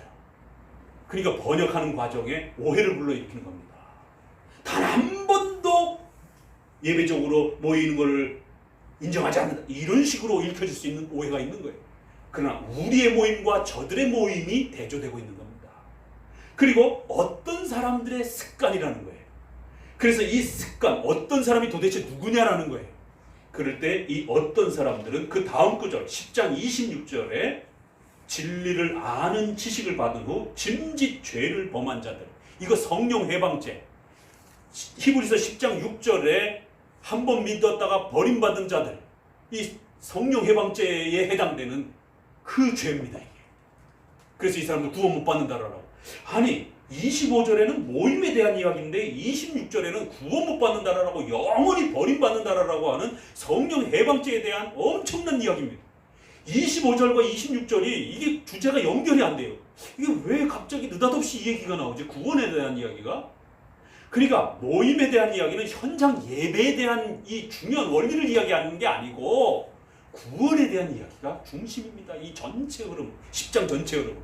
구약적 제사로 구원받을 수 없고 이제는 오직 예수 그리스도의 피 흘림을 통해서만이 우리가 구원받는데, 그런 예수님을 존중하면서 모이는 자들을 우습게 여기는 자들, 이거를 지적하는 거지. 예수님을 믿는 성도들이 부득이한 경우에 단 한 번이라도 피할 수 없다, 이런 거를 지적하는 게 아닙니다. 대상이 다르고 문맥이 다르다라는 거예요. 그래서 예수 그리스도의 피 흘림을 부정하면서 구약적 현장 예배를 강조하려고 하는 그 어떤 사람들의 습관과 예수님의 피를 중요하게 여기면서 이제 신약적으로 간소화된 방식으로 모이는 우리의 이러한 구원의 소중함들을 구별해 주는 거예요. 그래서 이 엄청난 성령 회방죄가 여기 소개가 되고, 이 짐짓, 의도적으로, 지속적으로, 계속적으로, 이게 앞에 25절과 그대로 연결이 되는 거예요. 습관적으로, 계속적으로 기독교인들의 모임을 조롱하는 자들, 그들이 어떤 자들이라는 거예요. 그들이 어떤 자들은 바로 이렇게 겉으로는 진리의 지식을 아는 것처럼 구약적 그런 지식은 받았지만 짐짓, 계속적으로, willfully, 의도적으로, 지속적으로, 강하게 이런 식으로 기독교 모임을 조롱하는 자들, 이렇게 해석이 되는 거예요. 그래서 25절과 26절 다 같은 이야기입니다. 자, 그리고 하나 더 주경학적으로 모이기를 배하는 라고 할 때 우리 번역도 그렇고 영어 성경도 어셈블리라고 정도밖에 안 나와요. 해결이 안 됩니다. 원문으로 들어가 봐야 돼요. 그래서 유대인들의 모임의 방식을 시나고게, 이게 회당입니다. 그래서 전통적으로 시나고게 그러면 유대인들의 그 회당 모임이에요. 그런데 놀라운 것은 이 히브리서에 에피 시나고게 이렇게 돼 있어요. 그래서 유대인들의 시나고게와 우리의 모임이 다르다라는 것을 구별해 준 겁니다. 단어를 달리 써버렸어요. 에피 시나고게라라고, 저들은 시나고게라라고. 우리도 모이긴 모이지만 우리는 다른 방식의 모임이다라는 거예요. 너희들과 같은 그런 시나고게가 아니다라는 거예요. 그래서 모임의 종류가 서로 다르다라는 것을 분명하게 일부러 구별해 놨습니다. 주경학적으로 파고들게 되면 이건 예배에 대한 어떤 그 명령의 문제가 아니고 유대인들의 제사와 예수 그리스도의 피 흘림을 의지하는 기독교 성도들에 대한 성격을 대조해서 이젠 더 이상 구약적 그 예배에 머물러 있어서는 안 된다라고, 그런 식의 현장을 지키는 건 필요 없다라고, 오히려 지금 이 10장은 그런 식의 현장에 모이면 안 된다라고 계속 그 현장의 부당성을 비판하는 장입니다. 10장. 그래서 율법은 좋은 일의 그림자요, 장차 이제 새로운 것이 왔고, 5절 하나님은 제사와 예물을 원치 아니하시고, 이런 이야기가 여기 쏟아집니다. 그리고 9절 내가 하나님의 뜻을 행하러 왔나니 그 첫 번째 것은 폐하시고 이제 둘째 것을 세우신다. 그래서 11절 제사장마다 매일 서서 현장에서 그렇게 이제 하던 그런 예배 방식 필요 없다. 언제든지 이제 죄를 없이 못하게 하는 옛날 거다. 그리고 나서는 16절에 이제 새롭게 예수님을 통해서 그들의 마음속에 새 언약을 두고 신령과 진정으로 그들이 그리스도로 말미암아 구원받고 새로워지는 시대가 우리에게 주어졌다는 거예요. 신령과 진정에 대한 이야기가 여기 나옵니다. 새 마음을 주겠다. 18절 그러기 때문에 이제 이것을 없애버렸고 다시 죄를 위하여 드리는 그런 식의 현장들은 더 이상 필요 없다. 그리고 19절에 그러기 때문에 우리 예수 그리스도의 피를 힘입어서 이제 우리는 새로운 방식으로 그렇게 성소에 들어갈 담력을 얻고 새로운 방식으로 그리스도 앞에 구원받았다는 거예요. 그러니까 23절 문맥을 잘 보세요. 문맥적 해석이 이렇게 중요한 겁니다. 약속하신 이는 믿으시니 우리가 믿는 도리의 소망을 굳게 잡자. 우리 기독교의 이제 예배 방식과 이러한 신앙의 방식이 가장 우수한 것이니까 흔들리지 말고 이제는 새로운 방식의 이러한 우리의 신약적 예배와 신앙의 원리들을 지켜가라는 것이죠. 그러면서 11장에 이제 신구약이나 바로 이것이 중심이다 라고 예를 들어가는 것입니다. 자, 주경학적으로 여러분들에게 오늘 좀 더 자세하게 짚어갑니다. 이거 목숨이 달린 문제이기 때문에 좀 더 힘을 기울여서 소개를 합니다. 성경적으로 단 한 번도 안 된다가 아니라 얼마든지 신구약 안에 부득이함을 허락하고 예외적인 경우를 허락하는 경우를 보게 됩니다. 더 나아가서 우리는 사도행전에 바울도 얼마나 많이 피해 다닙니까? 예수님조차도 피해 다닙니다. 어떤 위험이 찾아오게 되면. 더욱 놀라운 것은요, 아예 선명하게 성경 구절을 통해서 예수님이 이 동네에서 너희를 핍박하거든 저 동네로 피하라. 아예 명령을 통해서 성도들이 위험에 처하게 되면 피하라라고 명령까지 문자적으로 정해져 있어요. 이 구절 어떻게 할 겁니까? 그랬더니만 보수적인 대표적인 목사님이 컬럼을 또 쓰신 거예요. 인터넷에 돌아다니는 백스터의 이러한 권면이라든가 이런 것들은 전염병이 흑사병처럼 창궐하지 않았을 때인 거고, 또 국가가 그렇게 상시적으로 핍박하지 않았을 때인 것이지, 여기서 이 권면을 가지고 자꾸 피하라라고 주장한다. 아니었을 거라고 이렇게 추측적 해석을 하면 어떡해요? 분명히 여기에는 리차드 백스터의 이러한 표현은 맞는 겁니다. 이게 17세기에 칼빈, 베자의 모든 우리 대부분의 청교도 또 웨스민스터 계열의 모든 학자들이 위정자가 주일의 모임을 금한다면 어떻게 됩니까? 그 시대도 이게 굉장히 심각했거든요. 왜요? 카톨릭 군주들이 있었기 때문에. 그러나 그들이 전염병, 간염, 화재 등으로 금하는 것이다라면 따라야 된다는 거예요. 특수한 상황에서 위정자가 어떤 명령을 내린다라면 그건 따라야 된다는 거예요. 그러나 노골적으로 교회를 핍박하기 위해서 예배를 금지시키는 그런 명령이라면 우리가 거부해야 된다는 거예요. 그랬더니만 이거는 흑사병이 창궐했을 때 또 어떤 심각한 때에 이런 상황인 것이지, 꼭 그런 상황을 우리가 그렇다라. 그 다음에 이제 가정으로 이렇게 이야기를 하시더니만 그 다음에 지금 우리 상황은 그렇게 심각한 또 상황이 아니라고. 언론과 정부가 지금 너무 이렇게 공포스럽게 이렇게 조정해놨다. 또 현실을 부정하는 또 음모론적으로 또 이렇게 해석을 하시는 거예요. 목사의 해석이 사람 죽입니다. 역사의 자료는 있는 그대로 읽으면 되는 거예요. 우리가 윌리엄 구치에서 주의를 망가뜨리는 파격적인 율법주의적 행동이 뭐가 있다고 했어요. 55문에 필요한 일조차 불법적이라고 여기는 이런 너무 지나친 강한 행동들도 조심하라라고 이미 벌써 경고한 거예요.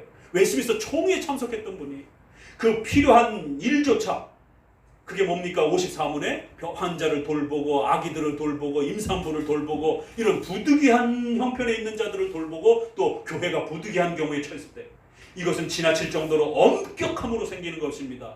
널널한 자들의 문제가 아니라 이거는 너무 엄격하게 고수하려고 하는 자들 안에서 나타나는 잘못들이라는 거예요. 왜냐하면 어떤 사람들은 너무 엄격하기 때문에 그날의 약간의 따뜻한 고기를 요리하는 것 혹은 여러 가지 국률의 사역을 하기 위하여 불을 피우는 것조차 허용하려 하지 않습니다.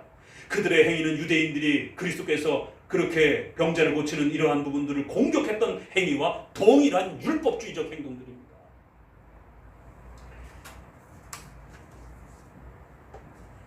교회사 속에서는 얼마나 많은 피신들이 있었어요. 더더욱 칼빈주의를 하는 분들은 이 부득이함에 대해서 훨씬 더 열려 있어야 됩니다. 왜요? 죽을 고비를 하고 그 신앙의 올바른 걸 주장하다가 얼마나 많이 사람들이 죽고 그 때문에 가족들하고 피신하고, 이게 우리 역사예요. 그냥 교회사 조금만 읽어봐도 부득이한 경우에는 가족들을 데리고 성도들을 데리고 피신해 가야 되는 게 이게 눈물의 우리 역사입니다. 그냥 역사 자체. 이 피신하고 부득이한 경우에 자리를 옮겨야 되는 것을 정죄를 해버리게 되면 절대로 그런 예배 없다. 절대로 현장 떠나는 예배 허락할 수가 없다. 그렇기 때문에 오늘날 현장을 떠나는 온라인 예배는 비성경적이다. 그러면 그 혜택을 가장 많이 본 칼빈주의자이면서 칼빈주의 자신의 역사를 다 없애버리는 거예요. 어떻게 이렇게 무지막지한 해석을 할 수가 있는지, 어떻게 그렇게 무지한 해석을 할 수가 있는지. 영국의 복싱 논쟁이 존 후퍼와 리들리가 싸우기 시작했습니다. 예배의 현장을 어떻게 구성해야 될 것이냐. 목사 가운 입어야 된다. 안 된다. 타락했다. 로마 카톨릭의 예배다. 목사 가운 벗고 이런 일상옷 입어야 된다. 난리가 났습니다. 죽었다 깨어나도 가운 입고 예배 못 드리겠다라고, 집례 못 하겠다라고. 그러니까 예배의 어떤 형식을 구성하는데 너무 이렇게 성경에 어딨어 이런 식의 문자적으로 따지기 시작하면 끝이 안 난다는 거예요. 싸움. 그래서 그 존 후퍼는 결국 그 당대의 유명한 버미글리, 또 장피우스, 또 부처, 영국의 피신원, 이런 훌륭한 종교개혁자들이 제발 입고 안수받고 성도들에게 설교하십시오. 그건 그렇게 본질적인 문제가 아닙니다. 근데 이제 이걸 너무 엄격하게 해석하는 분들이, 엄격주의자들이, 난 죽었다 깨나도 이거나 타락하는 거야, 양보하는 거야. 결국 유럽에서 볼링거라든가 이런 분들도, 배자도 입으십시오. 결국 나중에 메리에서 둘 다 이제 처형당하고, 그러니까 이제 뭐 수그러들었지만, 결국 존 후퍼가 어떻게 하는지 아십니까?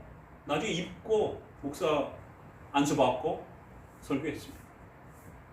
참, 이게 지나보면 아무 일도 아닌데 너무 강압적으로 해석하면서 웃지 못할 일들이 벌어지는 것이. 중국과 같은 나라에서 부득이함 속에서 피하는 거는 그냥 일상 다반사입니다. 저도 중국에 몇 차례씩 이렇게 가서 설교, 신학교에 가서 도와주기도 하고 그러는데 절대로 티내지 않고 중국 현지인들처럼 그렇게 입고는 현장에 가서 예배드리다 그 선교사님은 발각이 돼가지고 도망치다가 3층에서 떨어져가지고 다리가 부러지기도 하고, 공안들이 잡아오면 그 피해가 막심하기 때문에, 그럴 때 그 성도는 그 자리에 있어야 되는지 신자가 도망가야 되는지 이거 교리적으로 해결을 해야지요. 이거 교리적으로 해결 못하면 신자가 왜 도망가는가, 이런 것에 대한 양심의 가책을 받아서 죽음의 그 현장에 그냥 있게 되는 거예요. 피해야 되는 겁니다. 예수님도 피하라고 바울도 피했습니다. 부득이한 경우는 우리 교회 역사 전체가 피하는 역사예요. 자, 우리가 조금만 더 읽어봅시다. 웨스트민스터, 이제는 교리적으로 또 마무리를 해봅니다. 웨스트민스터 신앙고백서의 6장의 21장 6항의 예배론에 지난번에 읽어드린 것처럼 예배가 드려지는 그 장소나 방향에 매이지 않고 그것으로 인하여 더 잘 받아들여지는 것이 아니다. 장소와 시간에 대한 부분을 중요하지만 너무 지나치게 강조하면 안 된다라고 하는 이 부분을 아주 우린 또 귀담아 들어야 됩니다. 부득이함의 부분이 있다라는 거예요. 자, 그러면서 예배 모범의 공적인 엄숙한 금식에 대하여, 금식할 때도 어떤 배려를 했는가 보세요. 만약에 전체가 금식을 해야 되는데 육체적으로 약하여 금식이 끝날 때까지 견딜 수 없다면 그런 경우에 금방이라도 기절할 것 같을 때는 체력을 유지할 어느 정도의 음식을 취할 수 있으나 아주 조금 그렇게 해야 됩니다. 이게 우리의 정신입니다. 그래서 칼빈주의가 멋있다라는 거예요. 금식해야 될 때는 위기 때잖아요. 그럼 하나님 앞에 정말 모든 것을 절제하면서 모두가 다 같이 정말 하나님 앞에 매달려야 돼요. 그런데 그런 중에라도 또 연약한, 건강이 아주 안 좋은 노약자라든가 어린아이들라든가 환자들이 있을 수 있잖아요. 그럼 그들까지 다 굶어 금식해야 되니까 이게 아니에요. 그런 자들은 좀 더 배려해서 조금 더 음식을 마련해 주는 이런 부득이함과 배려가 있는 겁니다. 바로 그 고린도서를 예배 모범으로 잡은 겁니다. 기준 구절로 웨스트민스터조차도 그 서론 앞부분에 고린도서 두 구절을 세워놓고 이렇게 결정합니다.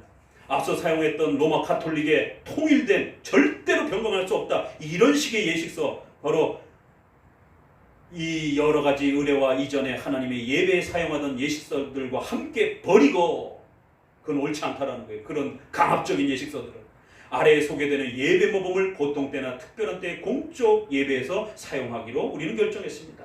자, 같이 읽어봅시다. 이 부분. 그 예배 모범에서 우리의 주된 관심은 모든 규례에 있어서 하나님께서 제정하신 것들은 고수하고 그 외의 다른 일들은 하나님의 말씀의 일반적인 법칙에 일치하는 성도의 사려 분별의 법칙을 따라 제시하려고 노력하였습니다.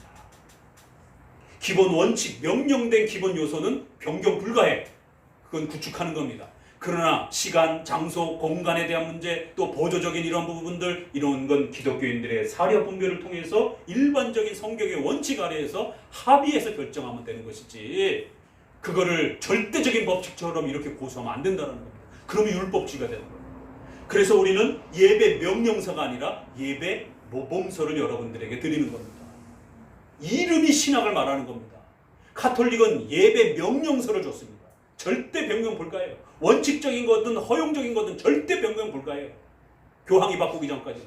그러나 우리 장로교는 원칙적인 건 성경 원리 원칙적인 거기 때문에 모두 다 공유하되 나머지 부분들은 자유 선택 아래에서 사려 분별 아래에서 모범적으로 그렇게 선택하라는 거예요. 그래서 모범안으로 제시해 주는 것이지 원칙 명령안으로 주는 게 아니라는 거예요. 그래서 우리가 디렉토리라고 쓰고 폼이라고 쓰는 겁니다. 영어에서도. 명령, 규범서라고 주지 않는 거예요. 규정서라고 주는 게 아닙니다. 자, 칼빈의 기독교 강요 몇 부분만 제가 읽어드릴게요. 4권 10장은 예배론에 대한 아주 구체적인 설명입니다. 27장부터 나옵니다. 교회법의 필요성. 모든 인간은 질서가 필요합니다. 교회도 이런 질서가 필요합니다. 그렇기 때문에 고린도전서 14장 40절을 소개하면서 적당하게 질서대로 해라.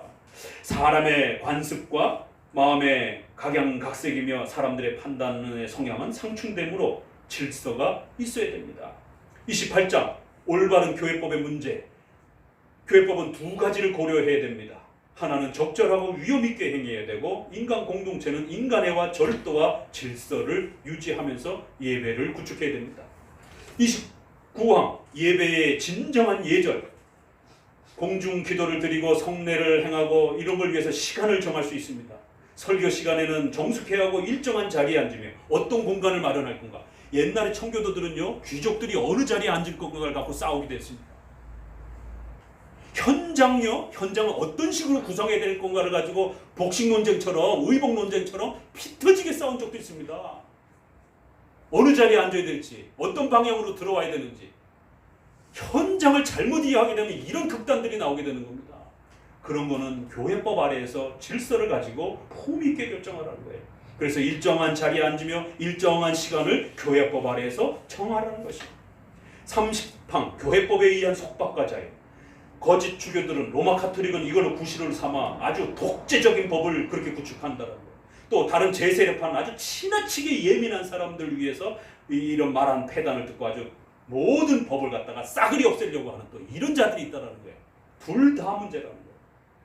그래서 우리는 사람이 만든 것이며 동시에 하나님에게서 온 것이라고 그렇게 교회법을 존중하는 겁니다. 명시적으로 문자적으로 돼 있지 않는다라면 나머지 교회법의 구성들은 예절과 질서 속에서 그렇게 정하면 그것은 사람이 정한 것이지만 정당하게 정하게 되면 그건 하나님이 도와주셔서 함께 하신 것입니다.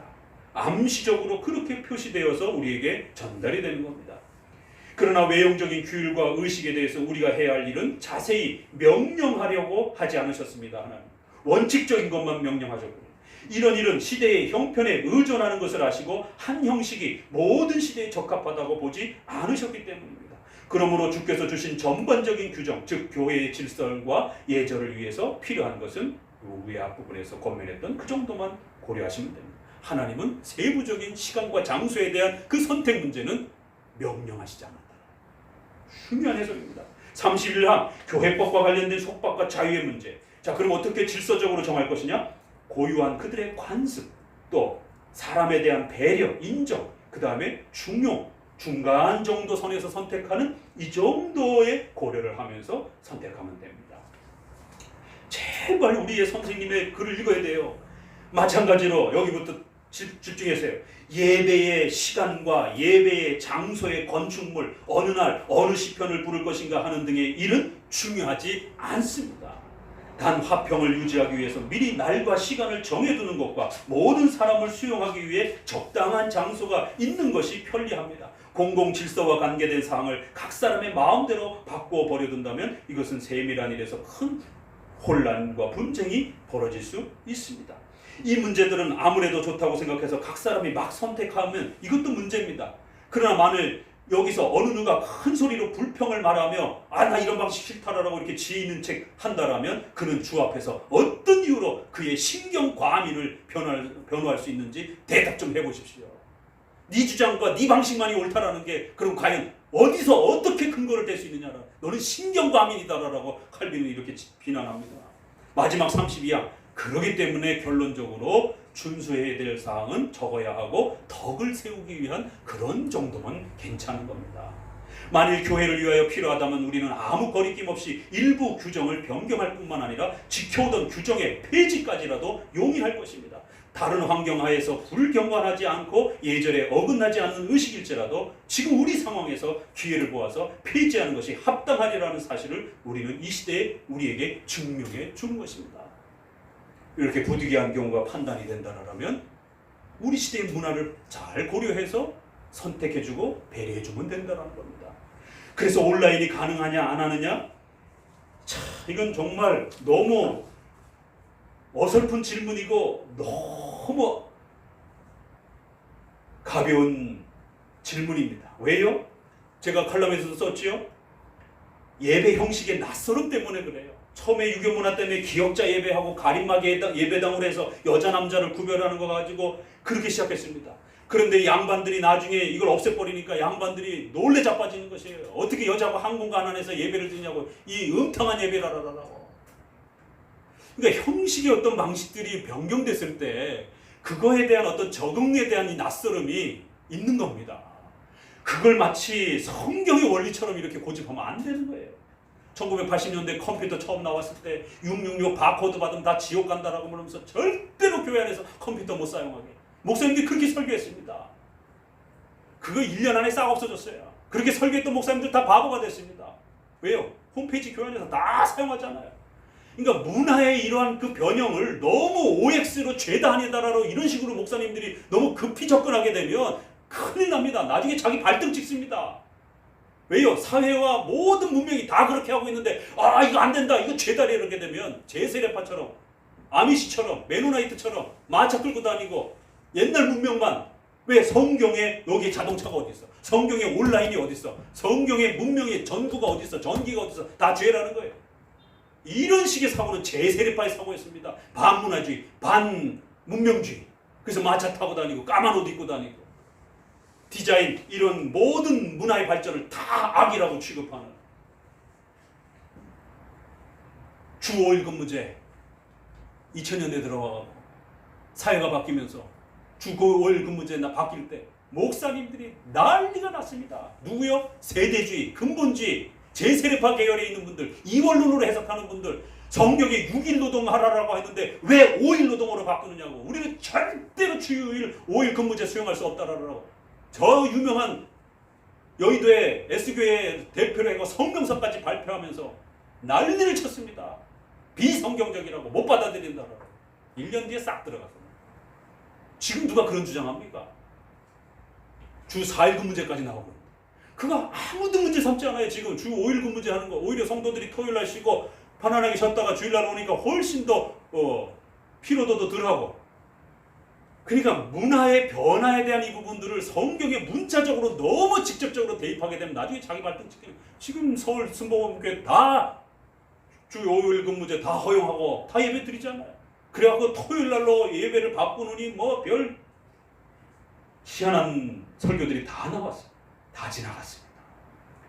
지금 우리가 4차 문명 시대의 SNS, 인터넷이라고 하는 새로운 문화 앞에서 이걸 어떻게 사용할 것인가에 대한 낯설음 때문에 그런 거예요. 온라인 예배가 성경에 있느냐 없느냐 이런 식으로 따지면 안 되는 겁니다. 그 부득이함과 허용함을 그 시대의 문명의 발전 아래에서 편지를 쓸 때가 있고 또 전파로 라디오로 들을 때가 있고 그래서 환자들이 또 군인들이 또 이 현장에 있을 수 없는 수많은 사람들이 이 문화의 이런 도구들을 통해서 함께 하지 못하는 수많은 사람들, 더더구나 우리 칼빈주의 사람들은 거리가 멀어가지고 이 현장을 지킬 수 없는 이런 수많은 사람들이 더더욱 많은데 칼빈주의를 하면서 그렇게 온라인 예배를 공격적으로 비난해버리게 되면 온라인에 가장 큰 혜택을 받는 사람들이 칼빈주의 사람들인데 그래놓고는 그 말을 온라인에다가 올려요. 이게 얼마나 웃기는 일입니까? 온라인 예배 안 된다라고 비난하면서 그런 칼럼과 그런 동영상을 찍어서 온라인에다가 전도를 하고 온라인에다가 교회 홈페이지 만들어가지고 온라인으로 교회 여러 사람들에게 자기 의견을 전달을 하고 동영상의 그 설교가 설교이냐 아니냐 이거 논쟁이 엄청 많습니다. 그런 식으로 따져들게 되면 한두 끝도 없이 따져야 돼요. 설교집을 책으로 냈어요. 이거 처음 나왔을 때 왜 설교를 현장에서 안 듣고 글씨로 된 설교집을 읽어야 되는가? 이게 성경적으로 가능한가 안 가능한가? 이게 엄청 논쟁이 있었습니다. 초기에 1500년 1600년대 책이 나오기 시작하면서 지금 아무도 문제 삼지 않잖아요. 그러니까 이 반문화주의, 이원론, 세대주의, 근본주의 이런 거에 영향을 받은 거는 모르고 그렇게 건강한 칼빈주의의 이러한 해석들을 오히려 공격하면서 자신들의 헛된 만용, 올바른 교리적 지식에서 나오지 않는 것은 만용이 될 수도 있습니다. 잘못하면 마치 목숨을 거는 게 가장 큰 믿음인 것처럼 다른 많은 사람들의 목숨을 위협하고 또 시민들의 목숨을 위협하는 건 안 보입니까? 과거에는 전염병이 덜했을 때는 현장을 우리가 지키는 것에 정당성이 있었어요. 그러나 지금은 2단계, 3단계까지 올라가면서 이렇게 위험한 단계에 지금 국가적인 위기를 이야기하고 있는데 현장에 목숨 걸러 들어가자라고 얘기한다라면 상식적으로도 어떻게 기독교가 이렇게 몰상식하고 비합리적이고 비의료적이고 비과학적인 모습을 드러내면 사람들 앞에 신천지나 여호와 증인들이라든가 또 그 모교회처럼 하나님 앞에 계시받아가지고 코로나 전염 안 되니까 와라라라고 하는 이런 극단적인 이런 세대주의적 발언이나 뭐가 다릅니까 그러면? 어차피 현장에 가서 죽을 거 하고 현장에 그렇게 무모하게 들어가는 거는 다 똑같은 모습인 것이죠. 제발 성도들의 생명을 살려야 됩니다. 이럴 때는 부득이함과 위험함을 인지하고 지금은 피해도 괜찮은 거예요. 성경적으로 하나님 앞에서 전혀 양심의 가책을 느끼지 않고 지금은 위험함을 국가도 선언했고 또 많은 의료적 전문가들도 선언했기 때문에 그걸 수용하시고 얼마든지 성도들을 피신시켜서 이 때를 잘 견뎌내시기를 다시 한번 권면을 드립니다. 오늘 이 예배론에 대한 설교가 한국교회를 살리기를 간절히 소망합니다. 더더욱 우파적인 성향을 보였던 많은 분들을 더더욱 제가 존중하고 또 그분들을 사랑하기 때문에 우파 성도들이 자칫 잘못하면 이런 몇몇 극단적인 목회자들의 잘못된 해석 때문에 오히려 성도들의 목숨을 잃을 위기에 놓여져 있는 거예요. 그래서 제가 욕을 먹을 각오를 하고 그분들을 비판하면서 그분들의 신학적 해석이 얼마나 위험한 것인지에 대해서 진보적 해석도 위험하지만 이런 구구적인 이러한 세대주의적인 이러한 근본주의적인 해석도 성도들의 목숨을 빼앗는 건 마찬가지다라고 경고하는 것입니다. 우리 정통 칼빈주의는 그런 식으로 예배관을 해석하지 않습니다. 원칙론과 규정론은 철저히 지키되 부득이함과 세부적인 조항은 얼마든지 그 지역과 형편에 따라서 허용하는 방식이 그래서 규정과 허용이 잘 조화를 이루는 방식이 칼빈주의 예배관입니다. 이 예배관이 오늘 한국교회를 살릴 것입니다. 기도합니다. 하나님 감사합니다. 오늘 특별 설교로서 한국교회가 처해 있는 이 예배관의 혼란 때문에 성도들이 전염병의 죽음 앞으로 무모하게 나아가는 이 시급함 앞에